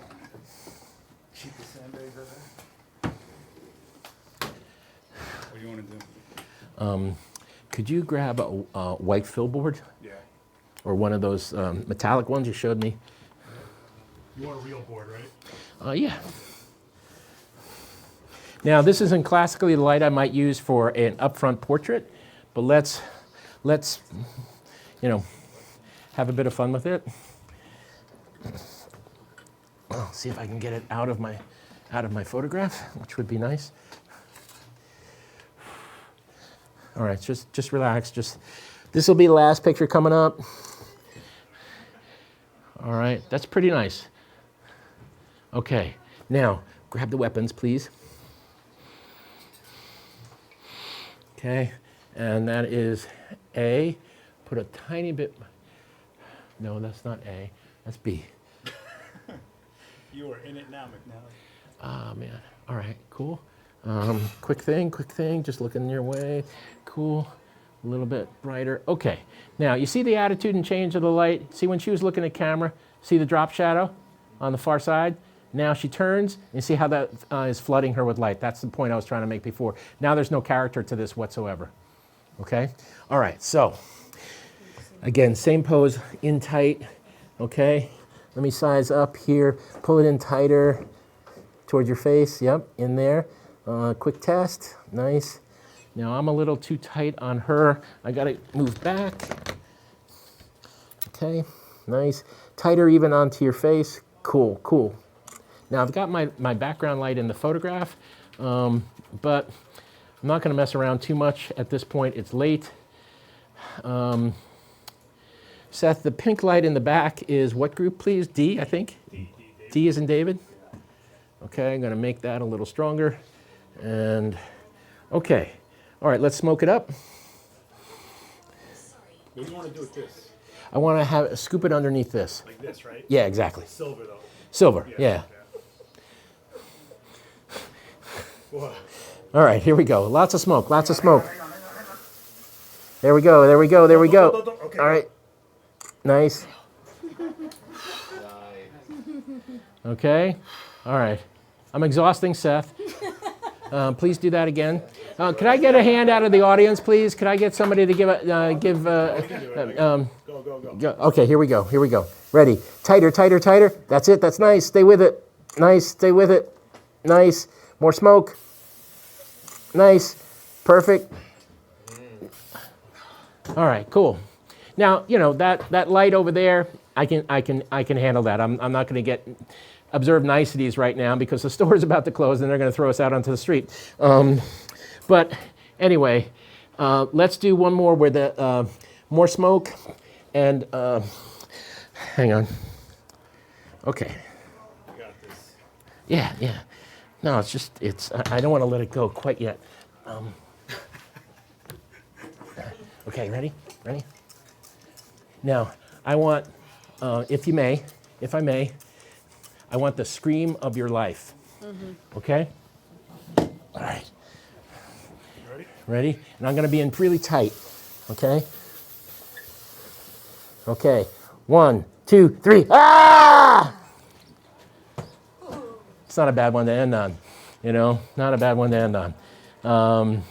Maybe a little toned down on the screen. A little toned down. You know, it's a little big. A little big. Not too big. Yeah, all right, here we go. All right, perfect. Okay. Perfect. That's a great look. Closer to your face. Pull them in. Nice. Ready? 1, 2, 3, go. Ah! Nice. All the smoke went away. All right, one more time. Last one. Smoke it up. Here we go. Ready. In tight. Nice. Okay. Keep it, go. Go. All right. Round of applause for Jennifer.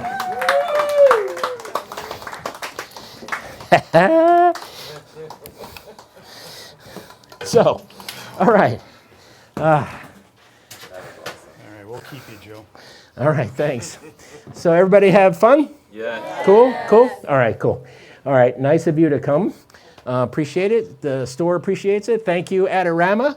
You know, anybody out there? Teresa, had a tremendous hand in making all this happen. And one more round of appreciation for Jennifer. Thank you. And a round of appreciation for Seth Miranda. Yeah, last ex-witness. Don't forget to stop in the store and buy stuff. No, seriously, you can go say what's up to Alex, Maury, Marav. Everybody here can help you out with anything you saw, including the fog. The chat's talking about getting it other places. Crazy, right? Nice. You got free content here, kids. All right, everybody get home safe. Thank you for coming. Thank you. Thank you, everybody. And hit subscribe. You think you're subscribed, you're not. This isn't the main channel. Hit subscribe. Bye.